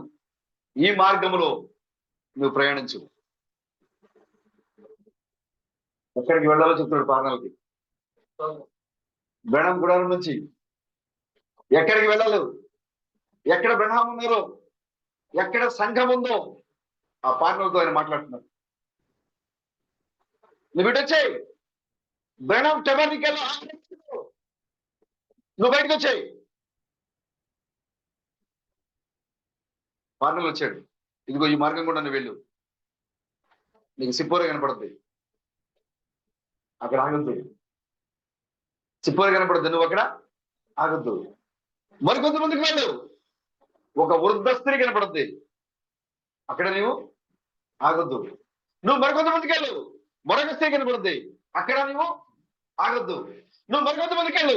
అక్కడ ఎవరు కనపడతారు? ఎవరు కనపడతారు కదా? నా భార్య కనపడుతుంది. చూడండి, వివరిస్తూ ఉన్నారు అక్కడ.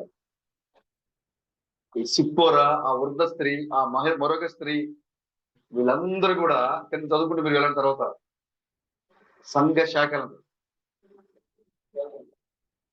క్రీస్తు పీడము బ్రేడం టెబరికల్ నుంచి, అనగా అంత్యకాల వర్తమాన విశ్వాసుల మధ్యలోంచి క్రీస్తు పీడము బయటకు వచ్చేసాడు. ఆయన ఇప్పుడు తన సంఘంలో లేడు. ఆయన ఎక్కడున్నాడు ఇప్పుడు? ఏవో ప్రయాణం చేస్తున్నాడు ఆయన? తూర్పు దిశగా ప్రయాణం చేస్తున్నాడు ఆయన. పడమర దిశలో ఉన్న బ్రేడము ఎటు వెళ్తాడు? తూర్పు దిశగా వెళ్తాడు. అక్కడ ఈ యొక్క పార్వలు ఆయన పడమర నుండి తూర్పు దిశగా వెళ్తున్నప్పుడు ఆ తూర్పు దిశగా ముందు ఎవరైనా వేయండి, సిప్పోరా అయింది. సిప్పోరా అర్థం ఏంటి? కలత, కలవరము, ఇంకా మొదలగునవి ఏం చెప్పారు కదా అక్కడ.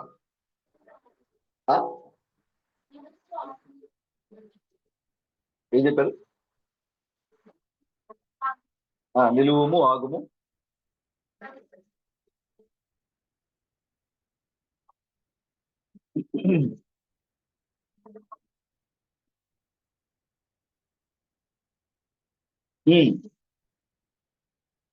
దానికి అర్థము సిప్పోరా అనగా అర్థము నిలువుము లేక ఆగుము లేదా మరొకటి. ఆయన ఏం చెప్పారు? సిప్పోరా దగ్గర ఆగొద్దు, అప్పుడు మరొక దానికి నువ్వు వెళ్ళము, నీవు ఒక వృద్ధురాలు కలుగుదు, అక్కడ నీవు నిలువకము, నేను మాట్లాడుచున్నంత కాలము ఆ మంచు గుండా నడిచి వెళ్ళుచుంటుమే. ఆయన వెళ్ళిపోతున్నాడు పాటలు. మధ్యలో స్త్రీలు ఎదురయ్యారు. ఏ స్త్రీ దగ్గర నిలబడడానికి ఆయనకి అనుమతి ఇవ్వలేదు. ఆయన చూడండి ఏమంటారు, చూడండి, నా భార్యను కనుగొనంత మట్టుకు, నా భార్య నీకు ఎక్కడైతే కనబడుతుందో, నా భార్యను నువ్వు పట్టుకునేదాకా, ఈమె నా భార్య. ఎవరి భార్య? క్రీస్తు బ్రహ్నాం యొక్క భార్యని కనుగొనేదాకా నువ్వు సాగిపోతూనే ఉండు.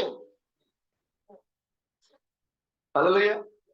అది ఎంత దూరమైనా సరే, ఎంత మంచు పర్వతమైనా సరే, ఇది ఏ మార్గమైనా సరే, అది కరుకైన మార్గమైనా సరే, లోతైన మార్గమైనా సరే, అది ఏ మార్గమైనా సరే, క్రీస్తు బ్రహ్నాం యొక్క భార్యను నువ్వు కనుగొనేదాకా నువ్వు ప్రయాణం చేస్తూనే ఉండు.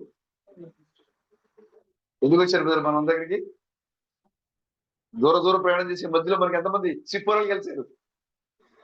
ఎంతమంది వృద్ధ స్త్రీలు కలిశారు మనకి? కలిశారు బ్రదర్? సిఎస్ఐ ఒక సిప్పోరా, పెంతెకోస్తు ఒక సిప్పోరా, బాప్టిస్టు ఒక సిప్పోరా, ఆలస్యము ఒక వృద్ధ స్త్రీ, పురాతనమైన సంఘము ఒక ముసలి సంఘము మనకు దారిలో ఎదురైంది. తీసుకోవడం చెప్పారు. సాగర్ బ్రదర్, ఆగొద్దు, నా భార్యను కనుగొనే దగ్గర నువ్వు ప్రయాణం చేయి. హల్లెలూయా. ప్రభుకి స్తోత్రం కలగాక. ఆ పాటల సోదరుడు ఏం చేశాడు? ప్రయాణం చేస్తూనే ఉన్నాడు. సిప్పోరాను దాటాడు, వృద్ధ స్త్రీలు దాటాడు. ముందుకు వెళ్ళిన తర్వాత బ్రహ్నాం భార్యని కనుగొన్నాడు. ఆయన అక్కడ ఆగిపోయాడు. ఆయన ప్రభుకి స్తోత్రం కలగాక. హల్లెలూయా. ఇప్పుడు మనం ఎక్కడున్నాం బ్రదర్? సిప్పోరాను దాటాం, వృద్ధ స్త్రీ అని ఆర్సెమను దాటాం, అందంగా అలంకరించుకున్న బాప్టిస్టుని దాటాం, లోతులను దాటాం. మనకి మధ్యలో అనేక మంది కనికలు కనబడ్డారు. మనందరూ దాటుకుంటూ ఎక్కడికి వచ్చే మనము? లక్ష్మీ ఎక్కడికి వచ్చే మనము? క్రీస్తు బ్రహ్నాం యొక్క భార్య దగ్గరికి వచ్చామన్నమాట మనం ఇక్కడ. ఇది మరొక ఎఫెసు, ఇది ఆశ్చర్యమైన సంఘము, ఇది జీవమైన సంఘము, ఇది మనమైన సంఘము, ఇది క్రీస్తు బ్రహ్నాం యొక్క పెళ్లి కుమార్తె. మీరు అవన్నీ దాటుకుంటూ వచ్చారు. మీరు అనుకున్నారు ఏంటి మా ఊర్లో సంఘాన్ని విడిచిపెట్టి వచ్చాను నేను? ఇది పాటలకు చెప్పినట్టు కళ కాదు బ్రదర్. ఇది ప్రేమ చెప్పి దేవుడు మాట్లాడుతున్న కళ. ఇది సాల్మన్ గారితో మాట్లాడుతున్న కళ. ఇది మనకి మధ్యలో సిప్పోరా ఎదురైంది లేదా? సాల్మన్ బ్రదర్ ఎదురైంది, సిప్పోరా ఎదురైంది. కానీ ఆగటానికి లేదు అక్కడ, తగ్గు పెట్టుకోవడానికి లేదు అక్కడ, సాగిపోవటమే. ప్రభుకి స్తోత్రం కలగాక. క్రీస్తు బ్రహ్నాం యొక్క భార్యను కనుగొనేంత వరకు మీరు ప్రయాణించండి. మీ ప్రయాణం ఆపొద్దు. మీరు చూడండి, యాకోబు తన అన్న రెండుగా ఏశావుతో కలిసి పెరిగాడు, కలిసి జీవించాడు, అన్ని పంచుకున్నారు. ఒకే తల్లి గర్భంలో వాళ్ళిద్దరు కూడా పోరాటం చేశారు. జ్యేష్ఠతో నాకు కావాలంటే నాకు కావాలి, ఎవరు ముందుగా బయటకు వస్తే తల్లి గర్భం నుంచి వాళ్ళు చేస్తున్నాం. కాబట్టి ఇద్దరు కవలు ఉన్నారు తల్లి గర్భంలో. నేను ముందు బయటికి వెళ్ళాలి, నేను ముందు బయటికి వెళ్ళాలని పోరాటం చేశారు వాళ్ళు అక్కడ. ఈ పెరుగులాటలో ఏశావు బయటకు వచ్చాడు. ఇప్పుడు జ్యేష్ఠత్వ హక్కు ఎవరికి వచ్చినాయి? ఏశావుకి వచ్చినాయి. గర్భములో, తల్లి గర్భములో నుండి ఆ జ్యేష్ఠత్వ హక్కు కోసము యాకోబు పోరాటం చేస్తూనే ఉన్నాడు. ఏ చిన్న విషయం వచ్చినా నీ జ్యేష్ఠత్వం నాకు ఇచ్చేస్తావా అని అడుగుతున్నాడు. ఎవరు? యాకోబు. ఏ చిన్నది వచ్చినా యాకోబు, ఏశావు. ఒక రోజున బాగా ఆకలైంది దానికి, ఏశావుకి. వేటాడు తిరిగి వచ్చాడు, దొరకలే వేట ఏమి. ఇంటికి వచ్చేసరికి ఆకలి అయిపోతుంది. తమ్ముడు ఇంటి దగ్గర కూర్చొని ఏం చేస్తున్నాడు? వంట చేస్తున్నాడు. తమ్ముడు నాకు కొంచెం ఆకలేస్తుంది, అన్నం పెట్టు. తలగూర వంటకం చేశాడు. చికెడికాయలు, బెండకాయలు, దొండకాయలు, దోసకాయలు అన్ని కలిపి వండించాడు దాంట్లో. నా తమ్ముడు నాకు ఆకలేస్తుంది, కొంచెం అన్నం పెట్టు. అప్పుడు ఆయన అన్నాడు, నీకు జ్యేష్ఠత్వం ఇస్తే నీకు భోజనం పెట్టా. విసిగిపోయాడు చేసేవు. ఈ జ్యేష్ఠత్వం ఏం ప్రతిసారి ఇదే అడుగుతావు? ఆకలికి చనిపోయేలా ఉన్నాను నేను, కాబట్టి జ్యేష్ఠత్వం నాకు తీసేసుకో అంటే మాటతో ఇచ్చేస్తే వచ్చేద్దా బ్రదరు? అసలు ఆయనకి జ్యేష్ఠత్వం ఎలా వచ్చింది? తల్లి గర్భంలో ఉన్నంతసేపు ఇద్దరు సమాన వయసులో ఉన్నారు. తల్లి గర్భం నుంచి బయటకు వచ్చేసరికి పెద్దవారికి జ్యేష్ఠత్వం వచ్చింది. ఇప్పుడు ఇద్దరు నాకు అవసరం, నువ్వు తీసుకోంటే ఇద్దరు నుంచి ఇద్దరికి వెళ్ళిపోతుంది. ఏంటది? జ్యేష్ఠత్వం. ఏసేమంటున్నాడు, నేను చనిపోయినా ఉన్నాను ఆకలితో, ఈ జ్యేష్ఠత్వం నాకెందుకు, నువ్వు తీసుకో అన్నాడు. కారణము ఆ జ్యేష్ఠత్వం యొక్క విలువ ఏసేవుకి అర్థం కాదు. అప్పుడు అది అర్థం కాలేదండి. ఇప్పుడు నీ ఇంట్లో పెట్టుకున్న ఈ పుస్తకాల విలువ ఇప్పుడు నీకు అర్థం కాకపోవచ్చు.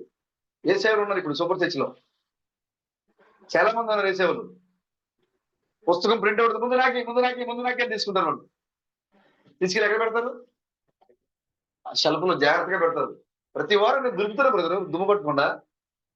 దులపాల్సిన పుస్తకం కాదు, దులపాల్సిన పుస్తకం కాదు, బూజు పెట్టి చెదలు పెట్టి నీ మైండ్ ని దులపాలి. వాక్యంలో నిర్లక్ష్యంగా పెట్టుకోవడం కాదు, వాక్యాన్ని త్రోసివేయటం కాదు, ప్రార్థన చేయడానికి నిర్లక్ష్యం చేయడం కాదు, ఆరాధన రావడానికి నిర్లక్ష్యం చేయడం కాదు. నువ్వు దులపాల్సింది నీ బుక్కుని కాదు, నీ మైండ్ని, నీ హృదయాన్ని. ఏసేవ్ అనుకున్నాడు, విలువ తెలియలేదని ఆయనకి. ఈ జ్యేష్ఠత్వం నాకెందుకు, ఇప్పుడు దానివల్ల నాకేం ఉపయోగం ఉంది? నేను వేటాడడం తప్పలేదు, ఆహారం సంపాదించుకోవడం తప్పట్లేదు, నేను ఏమి ప్రత్యేకంగా లేదు ఈ జ్యేష్ఠత్వం ఉండడం వల్ల. కాబట్టి ఈ జ్యేష్ఠత్వం నాకు అవసరం లేదు, తీసేసుకో, నాకు ఆహారం పెట్టాను. ఏం తీసుకున్నాడు ఆయన? ఏమి ఇచ్చాడు?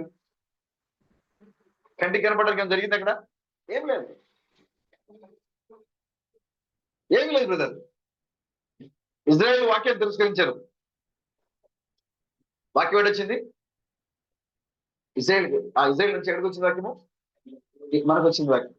కల్వరి సెలవులోనే ఆయన ఎటువైపు చూశాడు? తూర్పు నుండి నీ వైపు చూశాడు ఆయన. హల్లెలూయా. ఆ వాక్యం అక్కడ ఆ యెరూషలేము నుండి ఈ యెరూషలేము చూశాడు ఆయన. ఆ భూ సంబంధమైన యెరూషలేము నుండి ఆత్మ సంబంధమైన ఈ యెరూషలేము వైపు చూశాడు ఆయన. అందుకోసం మనం ఎక్కడికి వచ్చామంటే తూర్పున ఆయన నక్షత్రాన్ని చూసి ఆయన ఆరాధించవచ్చు. తూర్పున మనకి ఏం కనపడింది? నక్షత్రం కనపడింది తూర్పున. ఇది వేకువ నక్షత్రం, ఇది జ్ఞానం ఇచ్చే నక్షత్రం. ఇది మనల్ని నడిపించే మార్గాన్ని తప్పకుండా చిన్నగా మెర్సేదగా నడిపించేటువంటి నక్షత్రం. మనకి ఈ నక్షత్రం ఎక్కడ కనపడింది? తూర్పున కనబడింది. అలాంటి జ్ఞానులు తూర్పున మేము ఆ నక్షత్రాన్ని చూసాం కాబట్టి మేము దాన్ని ఆరాధించవచ్చు. ఇది నిజమైన తూర్పు నక్షత్రం. హల్లెలూయా. ఆ హేరోదు చూడండి, మనం ఒకసారి హేరోదు దగ్గరికి వద్దాం. ఆ హేరోదు తెలీదు రాజు పుట్టాడని. ఆ ఊర్లో పుట్టాడు ఆ రాజు. ఆ హేరోదు మందిరాన్ని అలంకరించాడు. అవునా? పాడైపోతున్న మందిరాన్ని, సొలొమోను దేవాలయాన్ని మరింత గొప్పగా అలంకరించాడు ఇజ్రాయేల్ యొక్క మెప్పు కోసం, తను దేవుడిగా బయలుపరచుకోవడం కోసం, తను ఘనంగా బయలుపరచుకోవడం కోసం ఆ సొలొమోను దేవాలయాన్ని గొప్పగా అలంకరించాడు ఆయన. ఇజ్రాయేల్ అందరూ మెచ్చుకుంటున్నారు ఆయన్ని. మా మా మా విశ్వాసాన్ని కూడా కాపాడాడు మా రాజుగారు అని అనుకుంటున్నారు వాళ్ళు. కానీ ఏ మెస్సియా కోసమైతే, ఏ దేవుని కోసమైతే మందిరాన్ని బాగు చేశాడు, ఏ ఆరాధన కోసమైతే వాళ్ళకి అప్పగించాడు, ఆ దేవుడు శరీరధారిగా తన దేశంలో తన గ్రామం సరిహద్దుల్లో జన్మిస్తే ఆ రాజుకు తెలియదు. గొప్ప రాజైన, తెలివి కలిగిన వారు చాలా మంది ఆయన దగ్గర ఉన్నారు, జ్ఞానులు ఉన్నారు, చాలా మేధావులు ఉన్నారు. కానీ ఆ యొక్క యూదుల రాజు ఆ దేశంలో పుట్టాడనే సంగతి ఎవరికి తెలియదు. ఎవరు చెప్పాల్సి వచ్చింది? తూర్పు దేశపు జ్ఞానులు ఇండియా దేశం నుండి యెరూషలేము వెళ్ళి, అయ్యా మీ దేశంలో రాజు పుట్టాడండి, హల్లెలూయా, మొదటి రాకడ ఈ లోకానికి చెప్పింది ఎవరు బ్రదర్? ఇండియా దేశమే. రెండవ రాకడ ఈ లోకానికి చెప్పింది ఎవరు బ్రదర్? ఇండియా దేశమే. హల్లెలూయా. ఈ భారతదేశంలో దేవుడు మెస్సియా యేసుగా వచ్చాడు అని చెప్పింది తోమా, ఆ అపోస్తలుడైన థామస్. ఇప్పుడు మరలా అదే దేవుడు రెండవ రాకడలో మరలా ఈ మానవుడిగా ఈ లోకానికి వచ్చాడు అని చెప్పింది కూడా మరలా ఇప్పుడు ఈ అపోస్తలుడైన తోమాని. సిమిలారిటీస్ ఉండే. దేవుడు ఏ కార్యం చేసినా కూడా చాలా సాధారణంగా మనం తీసుకుని వాక్యం. హల్లెలూయా. ఈ తూర్పు దేశపు జ్ఞానులు ఇండియా దేశం నుండి వాళ్ళు ప్రయాణం చేసి ఎక్కడికి వెళ్ళారు? యెరూషలేముకి వెళ్ళారు. అక్కడ రాజు హేరోదు ఉన్నాడు. అనుకున్నారు రాజు కదా, పుట్టుంటే ఎక్కడ పుట్టుంటాడు? రాజుంట్లో పుట్టుంటాడు అని సొంత జ్ఞానంతో ఆలోచించడం మొదలు పెట్టారు. అప్పటి వరకు వారిని నడిపించే నక్షత్రం ఎప్పుడైతే సొంత జ్ఞానం వీళ్ళు ఉపయోగించడం మొదలు పెట్టారో ఆ నక్షత్రం అదృశ్యమైపోయింది. అవునండి. ఒకవేళ నువ్వు సొంతంగా బైబిల్ని నీకు ఏదైనా జోడించాలని చూసావా, నీకు ప్రత్యక్షత కనుమరుగైపోద్ది. ఇక నీకు ఆత్మ నడిపింపఉండదు. ఇక నువ్వు జోడించాల్సిన అవసరం లేదు. ఆల్రెడీ ఏది నమ్మాలి ఏది నమ్మకూడదు అనే మార్గాన్ని ఆయన నీకు ముందుగానే వేశాడు. ఆయన ఎప్పుడైతే వాళ్ళు సొంత జ్ఞానంతో వాళ్ళు ఆధారపడ్డారో నక్షత్రం కనుమరుగైపోయింది. వాళ్ళు ఎక్కడికి వెళ్ళారు? రాజు కదా, రాజు ఇంట్లో పుట్టుంటాడు. పుట్టిన ఎవరు? రాజు. వాళ్ళు గ్రంథాలు జరిగేశారు, నెలల తరబడి గ్రంథాలు చదివారు వాళ్ళు. ఒక నక్షత్రం అన్ని నక్షత్రాల కంటే ముందుకు చొచ్చుకుని వచ్చింది అది. అవునా? అది ఒక నక్షత్రం కాదు, దాంట్లో ఎన్నున్నాయి?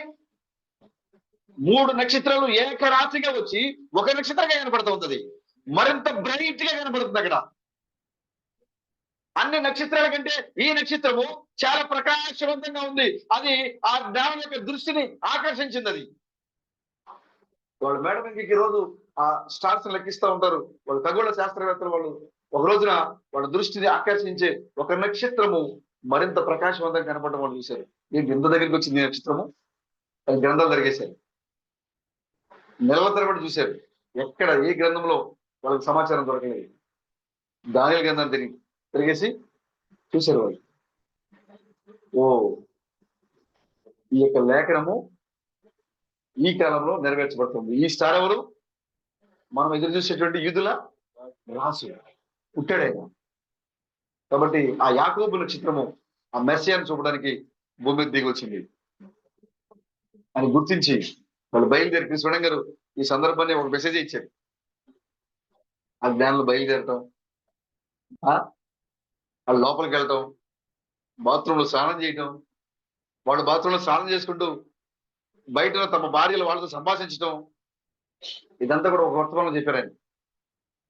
ఆమె అడుగుతూ ఉందట, ఒక జ్ఞాని యొక్క భార్య అడుగుతూ ఉందట, ఏమన్నా మీకు ఏ డ్రెస్ పెట్టమంటారు, ఎన్ని డ్రెస్సులు పెట్టమంటారు?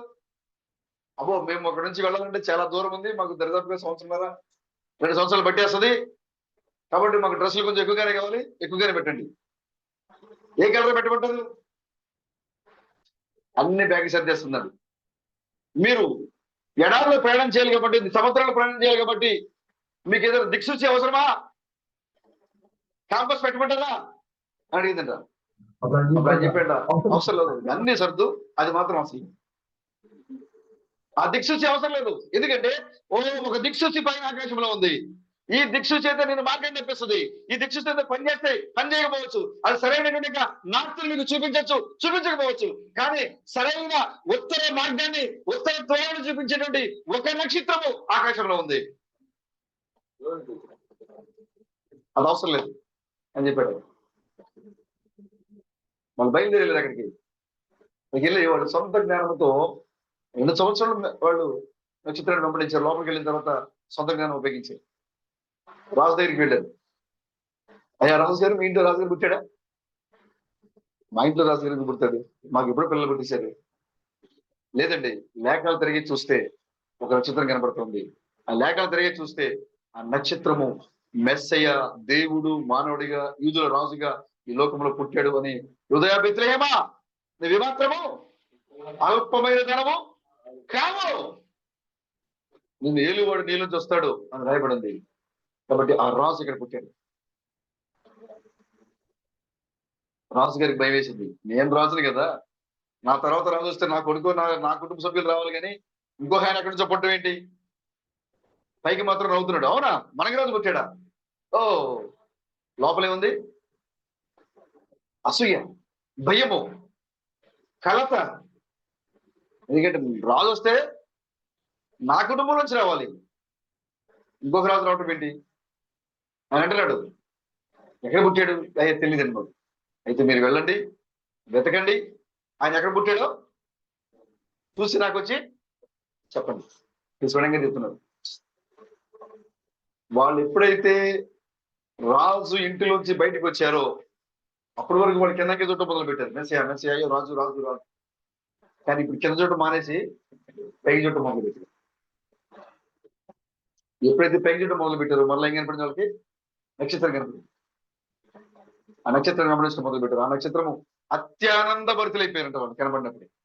ఎందుకంటే ఇప్పుడు వాళ్ళ ఇటీవల వాళ్ళకి మార్గం తెలియలేదు. వాళ్ళకి అయ్యో మనం మనుషులు నమ్ముకున్నాం, మన దిక్సు చేయడం వెళ్ళిపోయింది, మనకు కనపట్లేదు అని వాళ్ళందరూ భయపడుతున్నారు. కానీ ఒకసారిగా వాళ్ళ సొంత జ్ఞానాన్ని విడిచిపెట్టేసి, వాళ్ళ యొక్క కింది చూపును విడిచిపెట్టేసి, వాళ్ళు ఎప్పుడైతే పైకి చూశారో, ప్రభు మీద ఆధారపడ్డారో, మరలా నక్షత్రం కనపడింది వాళ్ళు. ఇంత సందేశం ఇది. ఆ నక్షత్రం వాళ్ళు నడిపించుకుంటూ వెళ్ళింది. అత్యానంద భరితులై వీళ్ళు ప్రభు కలుసుకుని అత్యానంద భరితులై ఆయన బోళము, సామ్రాణి ఏమర్పించారు? బంగారము ఆయనకి సమర్పించారు. దూత మాట్లాడుతోంది, ప్రభు దూత, మీరు చూసినటువంటి ఈ మెస్సియాని గురించి ఆ రాజు దగ్గరికి మీరు వెళ్ళొద్దని ప్రభు దూత వారితో చెప్పెను రాయబడింది. హల్లెలూయా. మీరు చూసినటువంటి ఈ యొక్క మెస్సియాని గురించి, ఈ రాజుని గురించి, ఈ శిశువుని గురించి మీరు వెళ్ళి రాజుగారి దగ్గరికి వెళ్ళి మీరు చెప్పొద్దు అని తమ హృదయాల్లో ప్రేరేపించబడిన వారై వాళ్ళు అటు రాజు దగ్గరికి కలవకుండా వాళ్ళు అటు నుంచి అటు వెళ్ళిపోయారు. ఈ స్వయంగా చెప్తున్నారు. చాలా మంది హీరోలు ఉన్నారండి ఇక్కడ. వాక్యాన్ని చంపాలని, వాక్యాన్ని తారుమారు చేయాలని, వాక్యాన్ని కనుమరుగు చేయాలని, వాక్యాన్ని అబద్ధం చేయాలని, వాక్యం నమ్మకుండా చేయాలని, ఉంటే మా పాస్టరే ఉండాలి, నా తర్వాత నా కుమారుడే ఉండాలి, అంతే తప్ప వేరొక కుమారుడు లేదా వేరొక రాజు లేదా వేరొక బాలకుడు వేరొక ప్రవక్త రాకూడదు అని ఆ మెస్సియాన్ని చంపాలని, ఆ వాక్యాన్ని చంపాలని, ఆ వాక్యాన్ని తారుమారు చేయాలని ఎదురు చూస్తుండేగా హేరోదులు ఈ కాలంలో ఇంకా ఉన్నారు ఇక్కడ. కాబట్టి వాళ్ళ దగ్గరికి మీరు వెళ్ళాల్సిన అవసరం లేదు, వారితో మీరు డిబేట్ చేయాల్సిన అవసరం లేదు, వారికి ఈ సందేశాన్ని బోధించాల్సిన అవసరము అంతకన్నా లేదు. ఇప్పుడు దాకా లోక జ్ఞానంతో మనం వెంబడించాం, కానీ ఇప్పుడు మనము ఈ నక్షత్రం ద్వారా మనం ఆ మెస్సియన్ లేదా వాక్యాన్ని మనం పట్టుకుంటున్నాం. మనం ప్రభుకు స్తోత్రం కలిగాక. చూడండి, ఈ యొక్క యేసేవు మరియు యాకోబులు ఎప్పుడైతే జ్యేష్ఠత్వాన్ని పొందుకున్నాడో,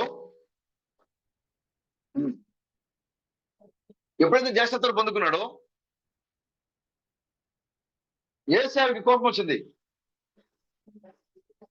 ఏశావుకి కోపం వచ్చింది. సరే జ్యేష్ఠత్వం పోయింది కదా, నా ఆకలి కోసం ఇచ్చేసాను అని అనుకున్నాడు.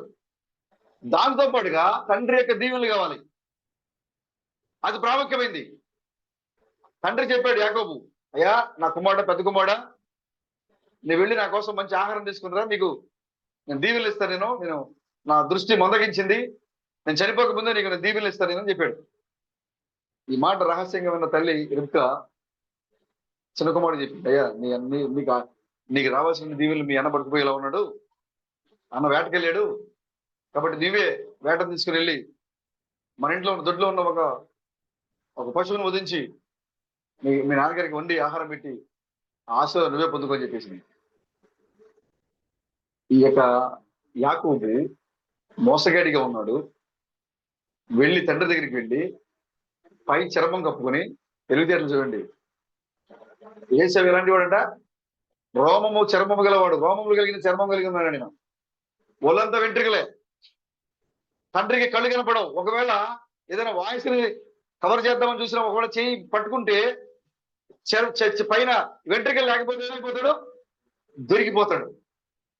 అందుకోసం ఏం చేశాడంటే, ఏదైతే ఆ గొర్రెని లేదా మేకని వధించాడో దాని యొక్క చర్మాన్ని ఏం చేశాడు, కప్పుతున్నాడు. వెళ్ళి అడుగుతున్నాడు, నానా ఆహారం తెచ్చాను నేను. అప్పుడే తెచ్చాను. మాట్లాడితే ఏసేవేనా? ఏసేవనే. స్వరం ఏంటి యాకోబులాగా ఉంది, స్వరము యాకోబులా ఉందేంటి, కానీ మాట్లాడింది ఎవరు? యాకోబే. ఏ రూపంలో మాట్లాడుతున్నాడు? ఏశావుగా మాట్లాడుతున్నాడు. స్పష్టంగా చెప్తున్నారు. బైబిల్లో మారు రూపం ధరించిన వారు చాలా మంది ఉన్నారు. ఎవరు మారు రూపం ధరించిన వారు? మొట్టమొదటిగా మారు రూపం ధరించింది ఎవరా అంటే అవ్వ, ఆదాము. దేవుడిచ్చిన రూపాన్ని వాళ్ళు పక్కన పెట్టేసి కోల్పోయి, వాళ్ళు సొంత ఉద్దేశాలతో ఆకులతో వాళ్ళ వస్త్రాలు తయారు చేసుకున్నారు. వారు ఆకులతో వస్త్రాన్ని తయారు చేసుకున్నారు, వేరే రూపం తయారు చేసుకున్నారు. వాళ్ళు మారు వేషంలో ఏదైనా సంచరిస్తున్నారు. వాళ్ళు దేవుడి సమయానికి వాళ్ళు ఏమైపోయారంటే గబగబా చెట్టు చాటుకెళ్ళి దాక్కున్నారు. వాళ్ళు ప్రభు అడిగారు, ఆదాం నువ్వెక్కడ? ప్రభు ఎక్కడే, ఏం చేస్తున్నావు అక్కడ? నేను సిగ్గుతో ఉన్నావు. నీకెవరు చెప్పారు? నేను తినొద్దన్న పండు తిన్నావా? అవును, నువ్వు నాకు ఇచ్చిన భార్య ఇచ్చింది. ఏ రూపంలో ఉన్నారు వాళ్ళు? ప్రభు ఇచ్చిన రూపంలో కాకుండా సొంత కచ్చడాలు తీసుకున్నారు వాళ్ళు. చూడంగా చెప్పారు మారువేషం. చూడండి, యెరోబాము భార్య. యెరోబాము సొలొమోను యొక్క రాజ్యాన్ని 2 భాగాలుగా చీల్చేసి, దేవుడు ఆహయ ప్రవక్త ద్వారా ఒక అంగీని చింపి 10 ముక్కలు యెరోబాముకి ఇచ్చి 2 ముక్కలు ఎవరికి ఇచ్చాడు? అక్కడ వదిలేశాడు. రెహబాముకి ఇచ్చాడు, వదిలేశాడు ఆయన. అంటే రాజ్యంలో 12 గోత్రాల్లో 10 గోత్రాలు ఎవరికి వెళ్ళిపోతున్నాయి? యెరోబాముకి వెళ్ళిపోతున్నాయి. ఈ విషయం తెలిసిన సొలొమోను యెరోబామును చంపడానికి ప్రయత్నం చేశాడు. యెరోబాము ప్రాణభయంతో వేరే దేశం పారిపోయాడు. సొలొమోను చనిపోయాడు అని తెలిసిన తర్వాత యెరోబాము ఆ దేశానికి వచ్చాడు. మళ్ళీ తిరిగి వచ్చి ఒక ఒప్పందం పెట్టాడు రెహబాము దగ్గర.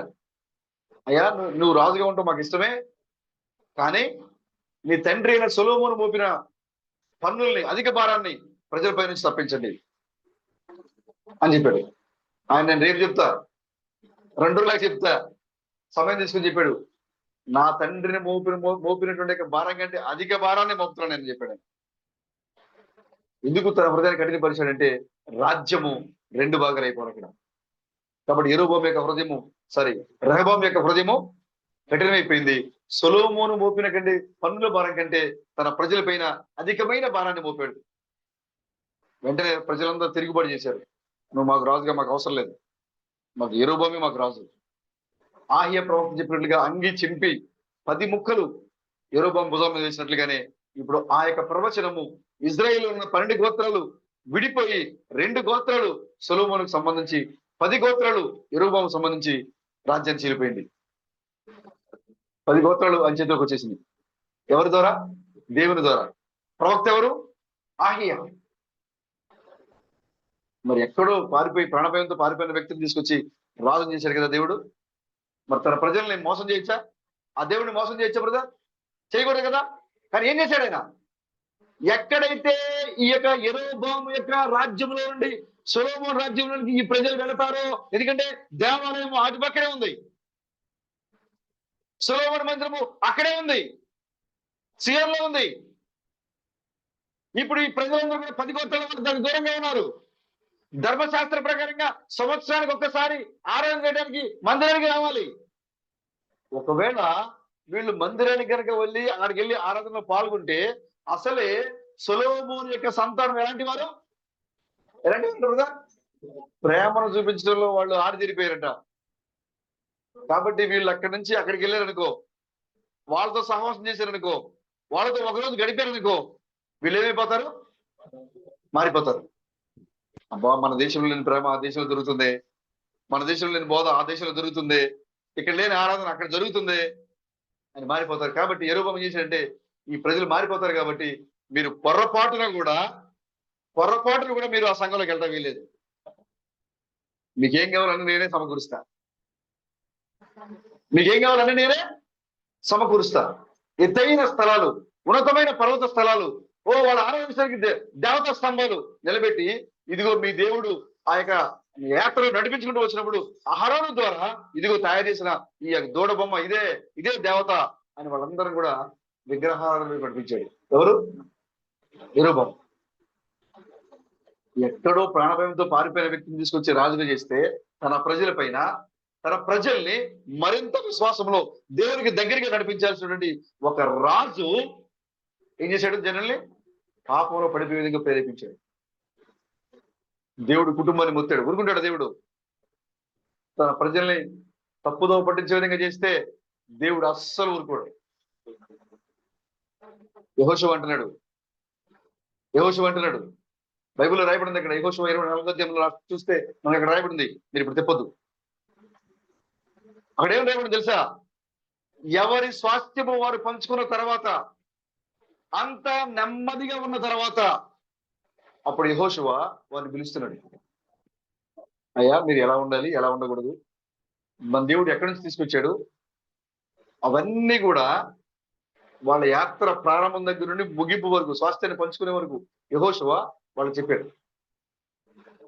దేవుడు ఎక్కడి నుంచి తీసుకొచ్చాడు, ఎలా తీసుకొచ్చాడు, ఆ శత్రు రాజులను ఎలా ఓడించాడు, మనకి ఎలా విజయాన్ని ఇచ్చాడు, మీరు కట్టని ఇళ్ళు, మీరు వ్యవసాయం చేయని భూములు మీకు ఇచ్చాడు.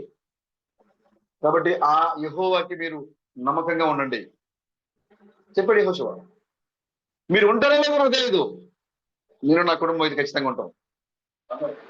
యెహోషువ అంటున్నాడు, నేను నా కుటుంబము యెహోవాని సేవిస్తాం. మీరు ఉంటారో లేదో మాకు తెలియదు, కానీ మన దేవుడు ఇదిగో ఈ కార్యం చేశాడు అని ఐగుప్తుల నుంచి వాళ్ళు తొలి అడుగు బయట పెట్టిన దగ్గర నుండి స్వాస్థ్యాన్ని పంచుకునే వరకు ఏం జరిగిందో మొత్తం వివరించాడు యెహోషువ. మరి యెరొబోము కూడా చేయాలి కదా బ్రదర్? ఎక్కడి నుంచో తీసుకొచ్చి దేవుడు రాజుగా చేస్తే, 1 కాదు 2 కాదు 10 గోత్ర ప్రజల్ని అప్పగిస్తే ఏం చేయాలి? యెరొబోము ఎంత కృతజ్ఞత కలిగి ఉండాలి? దేవుని ప్రజల్ని విగ్రహారాధన వైపు, ఆచారాల వైపు దేవునికి దూరం చేశాడు. దేవుడు ఊరుకుంటాడా? తన కుటుంబం, తన కుమారుణ్ణి మొత్తాడు. కుమారుడికి ఏమొచ్చింది? తిరగని కుదరని రోగం వచ్చింది, జబ్బు వచ్చింది. జబ్బు వస్తే మళ్ళీ ఎక్కడికి వెళ్ళాలి? అప్పుడు మాత్రం కావాలి. నీకు ఏ రోగం వచ్చినా మళ్ళీ ప్రార్థించి ప్రభువా అంటావు. సంఘానికి రావాలంటే మాత్రం నీకు అన్ని సాగులు ఉంటాయి. సమస్య వస్తే ప్రభు కావాలి. నువ్వు సంతోషంగా ఉంటే మాత్రం ప్రభు నీకు అవసరంలే. యెరొబోము తనకి ఎలాంటి సమస్య లేనంతసేపు కూడా దేవునికి వ్యతిరేకంగానే పనిచేశాడు. ఇప్పుడు తన కుమారుడికి జబ్బు వచ్చింది, తన శాయశక్తిలో ప్రయత్నించాడు, అది తగ్గలేదు. ఇక చివరికి అతనికి ఉన్న ఒకే ఒక అవకాశం ఏంటి అంటే, ఆ రోజుల్లో యెహోవా వాక్కు ఆహియా దగ్గర ఉంది, తన ప్రవక్త దగ్గర ఉంది. అక్కడికి వెళ్ళాలి. అక్కడికి వెళ్ళాలంటే ఏం చేసిందేంటి? తప్పు కాబట్టి ఏం చేయాలి? తను వెళ్ళలేడు, తన భార్యని పంపలేడు. కాబట్టి తన భార్యకి ముసుగేసి, మారువేషం వేసి, వేరే కొత్త స్త్రీలాగా మార్చి కొన్ని బహుమతులు ఇచ్చి పంపించాడు. ఎక్కడికి? ప్రవక్త దగ్గరికి. ఎవరిని మోసం చేస్తారు బ్రదర్? దేవుడు మనం మోసం చేయగలమా? మోసం చేయడానికి వచ్చాడు. ఎవరు? యెరొబోము. ఆమె అక్కడ ఇంట్లోంచి బయటకు వచ్చింది. ఎవరు? యెరొబోము భార్య. ఏ రూపంలో? మనుషులు గుర్తుపట్టలేని కొత్త రూపాన్ని ధరించి, మారు రూపాన్ని ధరించుకొని యెరొబోము ఇంట్లోంచి బయటకు వచ్చింది. ఎప్పుడైతే యెరొబోము ఇంటిలోంచి ఆ యొక్క యెరొబోము భార్య బయటకు వచ్చిందో, వెంటనే దేవుని యొక్క స్వరము ప్రవక్త మాట్లాడుతోంది. అయ్యా, యెరొబోము భార్య మారు రూపంలో వస్తుంది. ఆమె ఏదైతే అడుగుతుందో అది కుదరదు, అది జరగదని చెప్పు. ఆ లోపలికి వచ్చింది. ఆయన అన్నాడు, అమ్మ రా లోపలికి, యెరొబోము భార్య అన్నాడు ఆయన. నేను ఒకసారి గుండె జారిపోయింది. నువ్వు ఏ రూపంలో ఉన్నావు? నువ్వు విశ్వాస ముసుగు ధరించావా? అవిశ్వాసగా ఉండి నువ్వు ఏ ముసుగులో ఉన్నావు? మన దేవుడు ఖచ్చితంగా చెప్పగల దేవుడు మన దేవుడు. నువ్వు ఆయన మోసం చేయలేవు. మారు వేషములో యెరొబోము భార్య అక్కడికి వెళ్ళినా సరే, దేవుడు ఏం చేశాడు? ఆమె బయటకు వచ్చిన వెంటనే ప్రవక్త హెచ్చరించి వస్తుంది మా మారు రూపంలో. చెప్పాడు ఆయన, అమ్మా నీ పాదాలు నీ గడప కమ్ములకు తగలక మునిపే, నీ యావన లోపలికి నువ్వు వెళ్ళక మునిపే నీ కుమారుడు చనిపోతాడు. ఈ వార్త చెప్పడానికి ఇంకా లోపలికి కూడా వెళ్ళదేమో. కానీ ఏమైపోయింది? ఇంట్లో మరణం వచ్చింది. మారు వేషం, అవ్వ మారు వేషం, యెరొబోము భార్య మారు వేషం. యెజబెలు తను కనపడకుండా ఏం చేసింది? ఆ యొక్క యెహూవు చంపడానికి వస్తాడని తెలుసుకొని రంగులు వేసుకొని ముఖము నిండా రంగులు పూసుకుంది. ఆ స్త్రీ ఎవరో? యెజబెలు కాదు అనేంతగా తన రూపాన్ని మార్చేసుకుంది. ఆ ముఖం నిండా రంగులు అద్దేసింది, లిప్స్టిక్ వేసింది, హీల్స్ వేసింది, టైట్ అయిన వస్త్రాలు ధరించింది. చూడడానికి యెజబెలు అంతకుముందు రూపం కంటే కొత్త రూపంతో యెహూకి ఆమె కనపడింది. దేవునికి దేవుని ప్రవక్తలకి మరుగైంది ఇది ఉండదు బ్రదర్. ఆ పైనుంచి ఉంది, జిమ్రీ వంటి వాడా అని పిలిచింది. ఎవరిని? యెహూని. జిమ్రీ కూడా ఏం చేశాడు? తన యజమానుని చంపాడు. ఇప్పుడు అలాగే ఈ యెహూ కూడా ఏం చేస్తున్నాడు? ఇప్పుడు తన యజమానుడు ఎవరు? ఆహాబు. ఆహాబు యొక్క రాజ్యములు ఎవరు? యెహూ సైన్యాధిపతి. అమంట ఉంది, జిమ్రీ వంటి వాడా నా ఇంటికి వచ్చావా? ఆయన ఏం చేశాడు తెలుసా? ఏం మాట్లాడా? నువ్వు నాకు మంచి సహోదరివి, నువ్వు పరిచయాలు ఉన్నాయి, మీ కుటుంబంతో పరిచయాలు ఉన్నాయి అని సంభాషణ పెట్టాడా? ఎవరక్కడ? మా పక్షంలో ఉన్నవారు ఎవరు ఉన్నారా? ఉన్నాం. చిత్తప్రభు తోసేయండి ఇక్కడి నుంచి. ప్రభుకి స్తోత్రం కలగాక. ఇప్పుడు ఇక్కడ క్రీస్తు పడిన పక్షంలో ఉన్నవారు ఎవరు ఉన్నారు బ్రదర్? హల్లెలూయా. మీలో ఉన్న యజమానులతో చంపేయండి. మీలో ఉన్న అవిశ్వాసాన్ని కుక్కని వల్ల తీసి బయటపడేయండి. ఆ యెహూ మన దగ్గరికి వచ్చాడు. ఆయన ఆ యెజబెలు నీలో నివాసమై ఉంది. ఎలాగా? ఆ యెజబెలు దెయ్యమును రూపములో రంగురంగులతో అలంకరించుకొని దెయ్యము వలె నీలో ఆవహించున్నది. నువ్వు ఎలాంటి ఆవరణ ధరిస్తున్నావు? ఎలాంటి అలంకరణ ధరిస్తున్నావు? యెజబెలు ఆత్మది. యెహూ అంటున్నాడు, ఏం మాట్లాడావుతో? మాటే అనవసరం అవుతో. ఎవరామే? మహావేశ్య. ఎవరు? ఎక్కడికి వచ్చింది? ప్రకటన 15 అధ్యాయం ఎక్కడికి వచ్చింది? సముద్రం పైన కూర్చుంది. ఎలా కూర్చుంది? వెండితో బంగారముతో వస్త్రాలతో అలంకరించబడి తన మత్తిల్లి ఉండే రక్తముతో భూరాజు యొక్క సహకారంతో మత్తిల్లి ఉండి సముద్రం పైన కూర్చొని ఉంది. అసహ్యం కనపడుతుంది. దోచ చెప్తోంది, రా పెళ్లి కుమార్తెను చూపిస్తాను చెప్పింది కదా, ఇక్కడ చెప్తోంది మీకు మహావేషం చూపిస్తాను రా. ఎవరిని? మహావేషం. స్వయంగా చెప్తున్నారు, మహావేష చూపిస్తుందండి మీకు. ఎవరో కదా మహావేష? RCM, రోమన్ కథోలిక్ మహావేష. CSI పెంతెకోస్తు బాప్టిస్టు లూథరను మహావేష యెజబెలు యొక్క కిలలు. దాని కుమార్తెను మంచం పట్టిస్తాను చెప్పాడు దేవుడు. నువ్వు మోసం చేయలేవు దేవుణ్ణి. నువ్వు ఎక్కడున్నా సరే, నువ్వు ఏ రూపంలో ఉన్నా సరే, నువ్వు ఏ విధంగా విశ్వాసిగా నువ్వు సంఘంలో కూర్చున్నావా, అవిశ్వాసిగా ఉండి నీ హృదయాన్ని ఏ వైపు చెబుతున్నావు? నువ్వు బలిపీఠం మీద నిలబడిన దేవునికి మొత్తం తెలుసు. నువ్వు ఆయన ముందు దాయలేవు. యెజబెలు దాయాలని చూసింది, తప్పుకోవాలని చూసింది. చివరికి తప్పుకోలేక గుర్తుపడేది జిమ్రీ వంటి వాడా అని హోదాను చూపించాలని ప్రయత్నం చేసింది. కానీ యెహోవా వినలేదు. ఇక తర్వాత ఎక్స్క్యూజ్ లేవండి. ఇక నీకు డిస్కషన్ లేదు. ఇక సమయం అయిపోయింది. ఇంకా మారు మనసు పొందు, ఇంకా పొందు అనేది లేదు. ఇప్పుడు ఒకటే, పరలోకం నుంచి దేవుని యొక్క స్వరం వినపడుతోంది. నువ్వు ఆ స్వరాన్ని విని బయటకు వచ్చావా? సరే, లేదా మరి కొద్ది క్షణాల్లో అగ్నికి ఆహుతైపోతాం. అగ్ని పడబోతుంది ఆకాశం నుండి. నిదానంగా మారుతంలే, కొద్దిగా తెలిసింది, ఇంకా పూర్తిగా తెలుసుకుంటాలే. సమయం లేదండి, సమయం లేదు. ఇక ముసుగు వేసుకుని మారు వేషంలో విశ్వాసంలో సంఘంలోకి వచ్చినప్పుడు ఒకలాగా వస్తావు. సహోదరైనా సంఘంలో ఉన్నప్పుడు ప్రేమగా ఉంటావు. సంఘంలో ఉన్నప్పుడు అబ్బా నీలాంటి ప్రేమ వ్యక్తి లేవు అని ఒక యూరోపం భార్య ముసుగు ధరించుకుని లోపలికి వస్తారు. కానీ ఆహ్య ప్రవక్త ఇంకెక్కడే ఉన్నాడు. ఆహ్య ప్రవక్త ఇంకేడే ఉన్నాడు. నీవు సంఘం రావడానికి బయలుదేరి ఇంటికి రావడానికంటే ముందుగానే చెప్తున్నాడు, వస్తున్నాడు.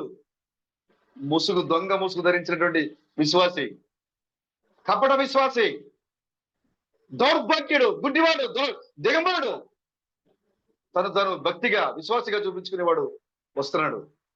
ఆయన చెప్తాడు ఆహ్యకి, నువ్వు దాయలేవు, నువ్వు మరుగై ఉండలేవు, నువ్వు తప్పించుకోలేవు. మిగతా సంఘాల్లో ఆడుకున్నట్లుగా సజీవ దేవుని సంఘంలో నువ్వు ఆటలు ఆడలేవు, తప్పించుకోలేవు. నువ్వు ఎరుబం భార్యలాగా దొరికిపోతావు ప్రభువు దగ్గర. నువ్వు ఇంటికి వెళ్ళక మునిపే శాపముని ఇంటిని తాకుద్ది.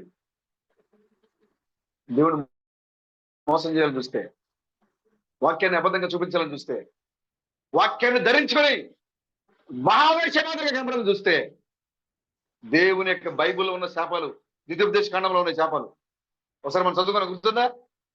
ప్రభువుని వెంబడిస్తే ఎలాంటి దీవెనలు, ప్రభువుని వెంబడించకపోతే ఎలాంటి శాపాలు వస్తాయో ఇంటికి వెళ్తే చూడండి. బహుశా 28 అనుకుంటా ద్వితీయోపదేశ కాండం. దాంట్లో ఉన్న చూడండి, మనకొచ్చే ఈ తెగుళ్ళు, మనకొచ్చే ఈ బాధలు, మనకొచ్చే ఈ సమస్యలు, ఇవన్నీ కూడా వాక్యాన్ని నిర్లక్ష్యం చేయడం ద్వారా వస్తున్నాయంట మనకి.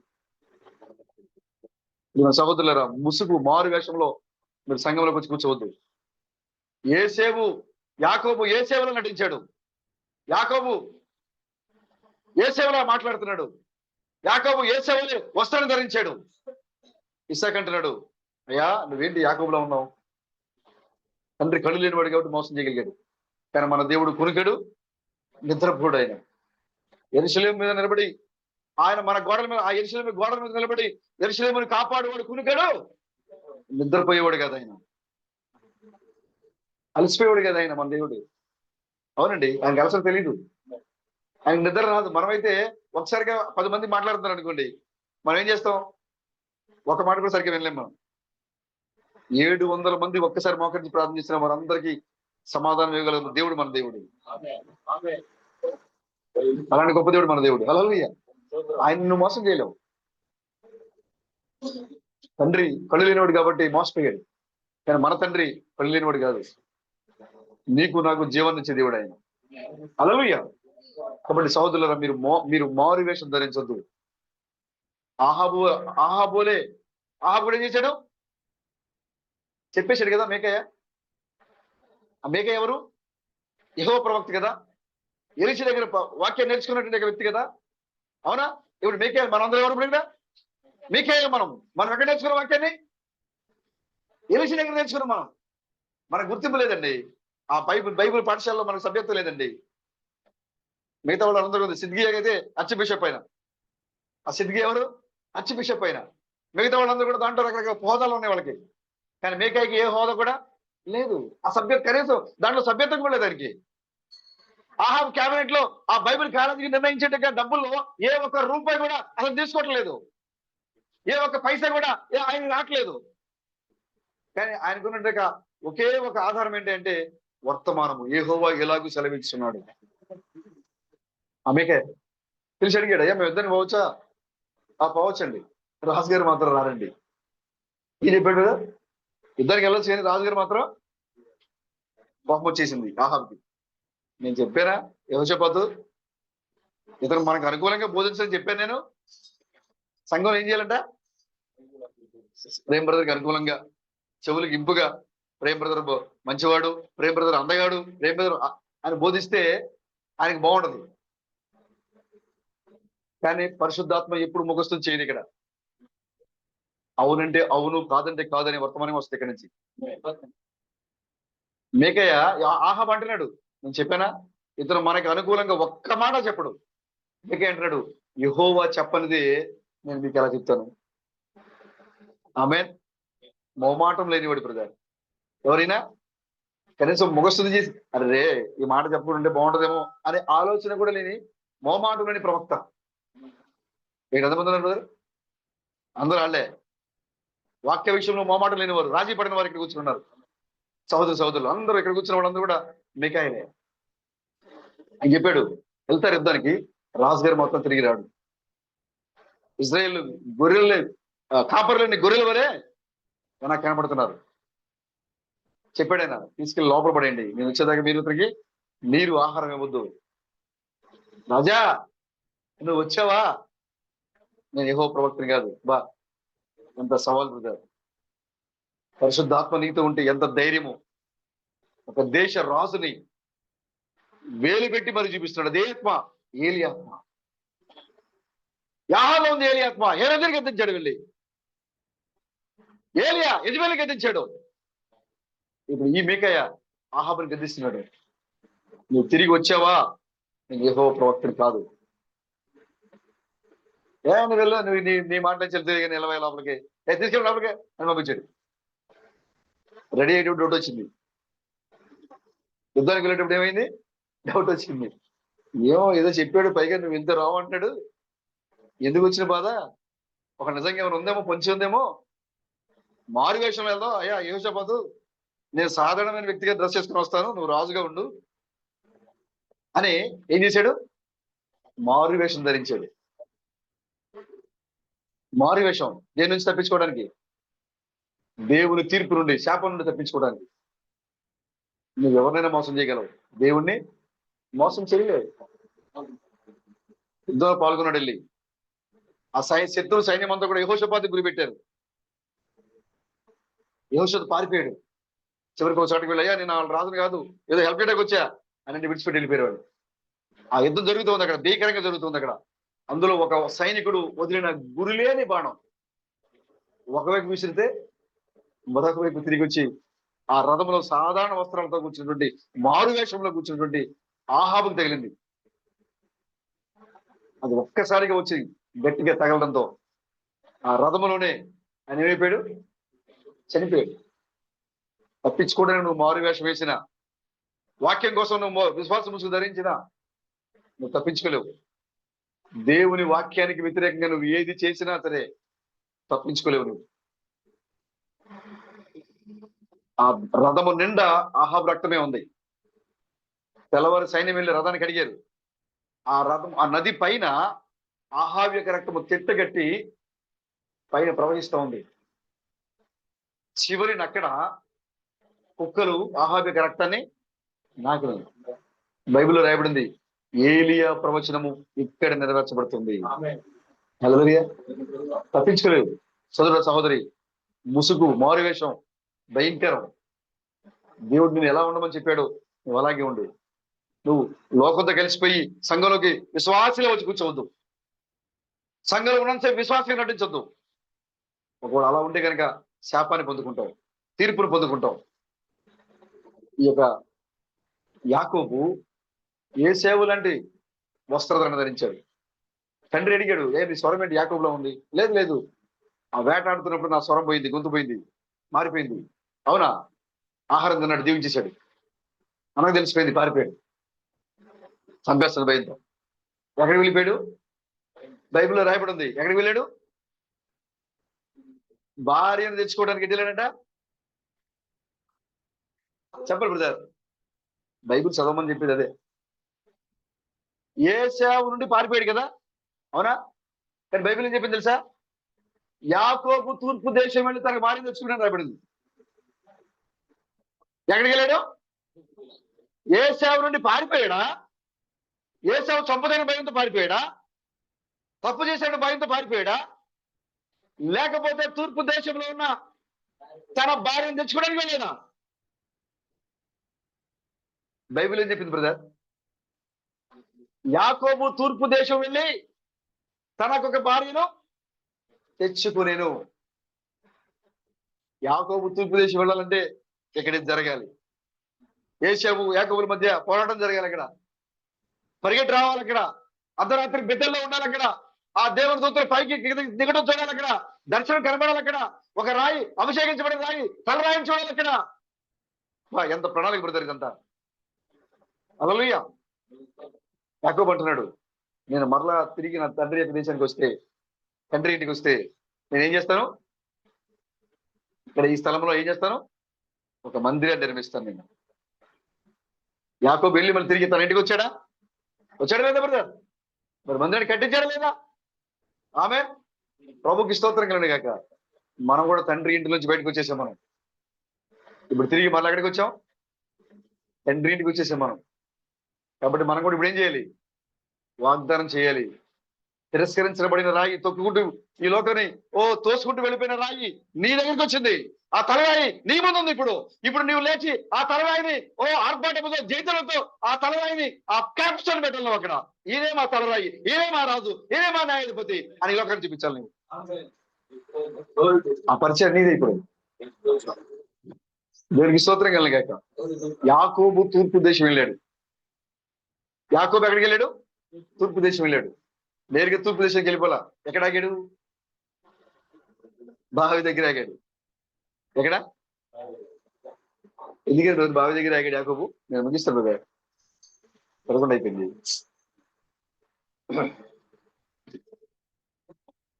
యాకోబు బావి దగ్గర ఆగిపోయాడు. అక్కడ కొంతమంది గొర్రెల కాపలు కనపడ్డారు. వాళ్ళు అడుగుతూ ఉన్నాడు, అయ్యా లాభం తెలుసా? వాళ్ళు చెప్పారు, లాభం అనే కుమార్తె తింటే ఉన్నారు. ఇంకా సేపటి అక్కడికి వస్తారు బావి దగ్గరికి. ఎక్కడికి తిరిగినా ఎక్కడ రావాలి? బావి దగ్గరికి రావాలి. ఎటు తిరిగినా మందలు ఎక్కడ తొలగి రావాలి? ఎందుకంటే నీళ్ళు ఇక్కడే ఉన్నాయండి. ఈ బావి దగ్గర రావాలి. ఇప్పుడు యాకోబు భార్య ఎక్కడికి రావాలి? బావి దగ్గర రావాలి. వాళ్ళు చెప్పారు ఇంకా సేపట్లో ఎక్కడికే వస్తారు. ఆయన అక్కడే కూర్చున్నాడు బావి దగ్గర. ఒక అందమైన బాలిక, ఒక అందమైనటువంటి స్త్రీ తన మందం తోలుకుంటూ అక్కడికి వచ్చింది. అందరికంటే ముందు వచ్చింది బావి దగ్గరికి. కానీ ఆ బావి మీద మోర్చడానికి ఆమెకి ధైర్యం లేదు, లేదా బలం లేదు, లేదా అధికారం లేదు. అవునా? ఆమె చెబుతా ఉంది, ఇంకా కొంతమంది కాపర్లు వస్తారు, వాళ్ళందరూ వచ్చినప్పుడు కలిసి మేము ఏం చేస్తాము? ఆ రాయి తీస్తాము. అప్పుడు దాంట్లోంచి నీళ్లు చోది మా యొక్క చేతి దాంట్లో మా యొక్క మందకి మేము పెడతాము. అప్పటి వరకు ఆ రాయి పొడిలించడం ఎవరి వల్ల కాదు. ముద్రలు విప్పడం కోసం, మర్మాలు బయలుపరచడం కోసం ఈ లోకంలో ఎవరు డేర్ చేయలేరండి, ఎవరు విప్పలేరండి. బావి దగ్గర ఉన్న యాకోబు తీగల మూతని బాబుకి స్తోత్రం కలగాక. ఆయన ఎక్కడికి వచ్చాడు? బావి దగ్గరికి వచ్చాడు. వేచినాడు ఆయన. సమరయ స్త్రీ బావి దగ్గరికి వచ్చింది. సమరయ స్త్రీ అక్కడ రావడం కంటే ముందుగా ఆయన వేచినాడు అక్కడ. నీవు నేను ఎక్కడికి మనము బావి దగ్గర రావాలి. మనము ఈ లోకానికి రావడానికంటే ముందుగానే ఆయన ఈ బావి దగ్గరకు కూర్చున్నాడు. ఎందుకంటే లోతైన నీరు బయట చేయడానికి. తూర్పు దేశం నుండి తన భార్యను తెచ్చుకోవడానికి యాకోబు బయలుదేరి వచ్చాడు. హల్లెలూయా. మీరు ఎక్కడ నిలబడి ఉన్నారు బ్రదర్? రేపు వద్దాం అక్కడికి. ఆమె మీరు అందరూ దాటిపోండి, సిప్పోరును దాటిపోండి, వృద్ధ ఆర్షమును దాటిపోండి. అనుభవం కలిగిన వృద్ధ ముసలిది ఎవరు మీకు దారిలో ఎదురైందా? అదే శివారి నవ్వుతున్నా ఎదురైందా బ్రదర్ మీకు? ఎక్కడ చూసినా మనకు కనబడుతుంది నిమ్రోజు గోపురాలు. ఆ ముసలిది కనబడుతున్నాడు మనకి. ఆర్షం. ఆ తర్వాత కుమార్తె, డైరెక్ట్ కుమార్తె లోదరన్. అతల్య ఎవరికి? యెజబెలు కూతురు. డైరెక్ట్ గా, ఇండైరెక్ట్ కాదు. మిగతా వాళ్ళు అయితే ఇంకా ఎక్కడెక్కడ తెగ, కానీ ఈ వెంటనే వచ్చింది ఈ తెగ. యెజబెలు దాని కుమార్తెల్ని మంచం పట్టిస్తానని చెప్తున్నాడు దేవుడు. ఆ యెజబెల్ని చంపే అధికారాన్ని దేవుడు నీకే ఇచ్చాడు. యెహూ దగ్గర నుండి చెప్తున్నాడు, నా పక్షంలో ఉన్నవారు చంపండి. ఇప్పుడు ఎవరైతే యెహూ పక్షంలో ఇక్కడ కూర్చొని ఉన్నారో, మీలో ఉన్న యెజెబెల్ని మీరు చంపండి, మీలో ఉన్న శత్రువుని మీరు చంపండి. హల్లెలూయా.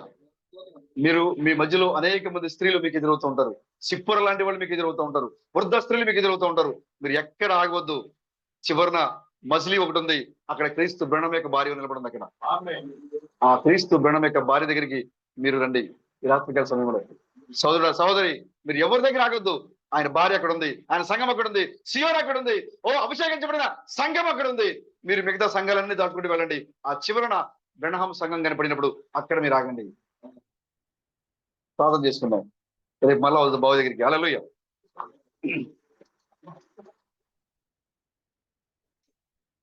స్తోత్రం స్తోత్రం స్తోత్రం స్తోత్రం స్తోత్రం స్తోత్రం స్తోత్రం స్తోత్రం స్తోత్రం. మహాపరిశుద్ధుడ మహోన్నతుడ జీవం కలిగిన మా ప్రభువా, ఘనమైన దేవుడు మీకు వందనాలు స్తోత్రములు. ఇప్పటి వరకు నాయన పలుకబడిన వాక్యంలో ఫార్ముల యొక్క కళల ద్వారా మీరు మాతో ఏం మాట్లాడారో, అయ్యలారా ఇదేనా ఆ సమయమైన సందేశంలో మాతో ఏం మాట్లాడారో వాటిని మేము మరలా తిరిగి జ్ఞాపకం చేసుకున్నాం. ఓ బ్రహ్మ గుడారంలో బ్రహ్మం లేడు, బ్రహ్మ సంఘంలో బ్రహ్మం లేడు. బ్రహ్మ సంఘాన్ని విడిచిపెట్టేశాడు. బ్రహ్మం పడమర నుండి తూర్పుకు వచ్చేసాడు. బ్రహ్మ భార్య తూర్పులో ఉంది. బ్రహ్మ భార్య కనుగొని అంటే ఇప్పుడు ఎవరైనా సరే బ్రహ్మ భార్య ఎక్కడ ఉందంటే తూర్పు దిశలో ఉంది. ఈ ప్రపంచ దేశం నుండి ప్రతి ఒక్కరు కూడా ఎక్కడ కావాలి, బ్రహ్మ భార్య ఎక్కడైతే ఉందో అక్కడే కావచ్చు నిలబడాలి. ఓ గొప్ప స్థలాన్ని ఇచ్చిన దేవుడు మీకు ఏమన్నా నమస్కారం.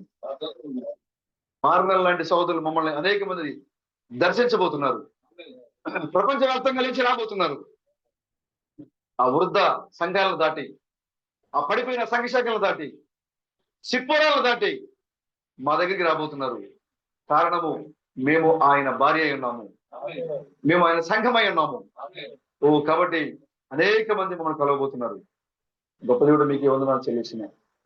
సంఘాన్ని బలపరచండి, సోదరుని బలపరచండి. అవవలే, యెరొబాము భార్య వలె, యెజెబెలు వలె, ఆహాబు వలె మారు రూపాలు లేదా మారు వేషాలు మాలో తొలగించండి.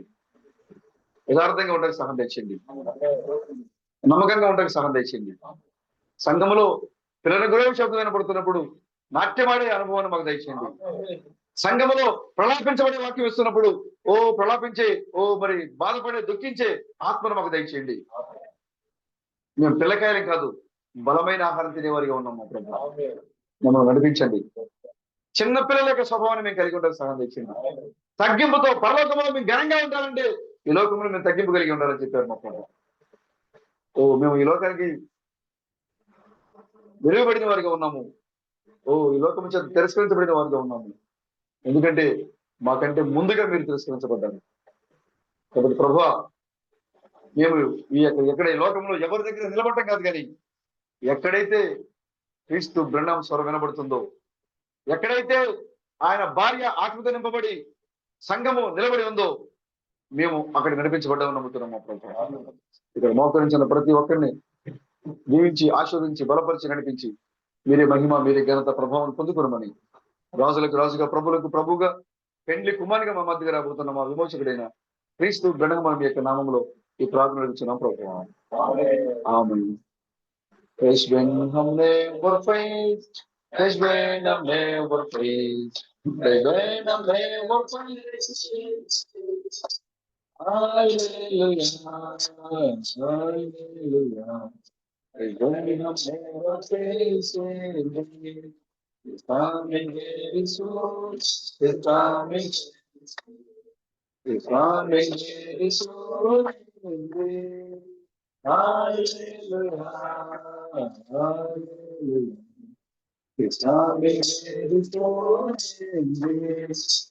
ప్రణామాలు సమర్పించండి. ప్రార్థన సమస్తమైన పరిశ్రమను సమర్పించి నా ప్రణామాలు సంఖ్య విమోచనం చేసిన అధికారం మరి ఆమేన్. ఆమేన్. మన రాజులకు రాజులు, ప్రభులకు ప్రభును, మన పెండ్లి కుమారుడైన క్రీస్తు బ్రహ్మ యొక్క కృప సమాధానము ఇక్కడ మోకరించిన పరిస్థితులకును, ఎత్తబడ్డ సిద్ధపడుతున్న పరిస్థితులకును ఇప్పుడు ఎల్లప్పుడు సదాకాలము తోడైంది మనందరినీ నడిపించిన కాదు. ఆమె ఆమె ఆమె అనేక గ్లోరీ టు గాడ్. చాలా ఆలస్యమైంది. మీరందరూ కూడా త్వరగా భోజనం ముగించుకొని త్వరగా రెస్ట్ తీసుకొని పొద్దున్నే మరలా కలుసుకుందాం. God bless.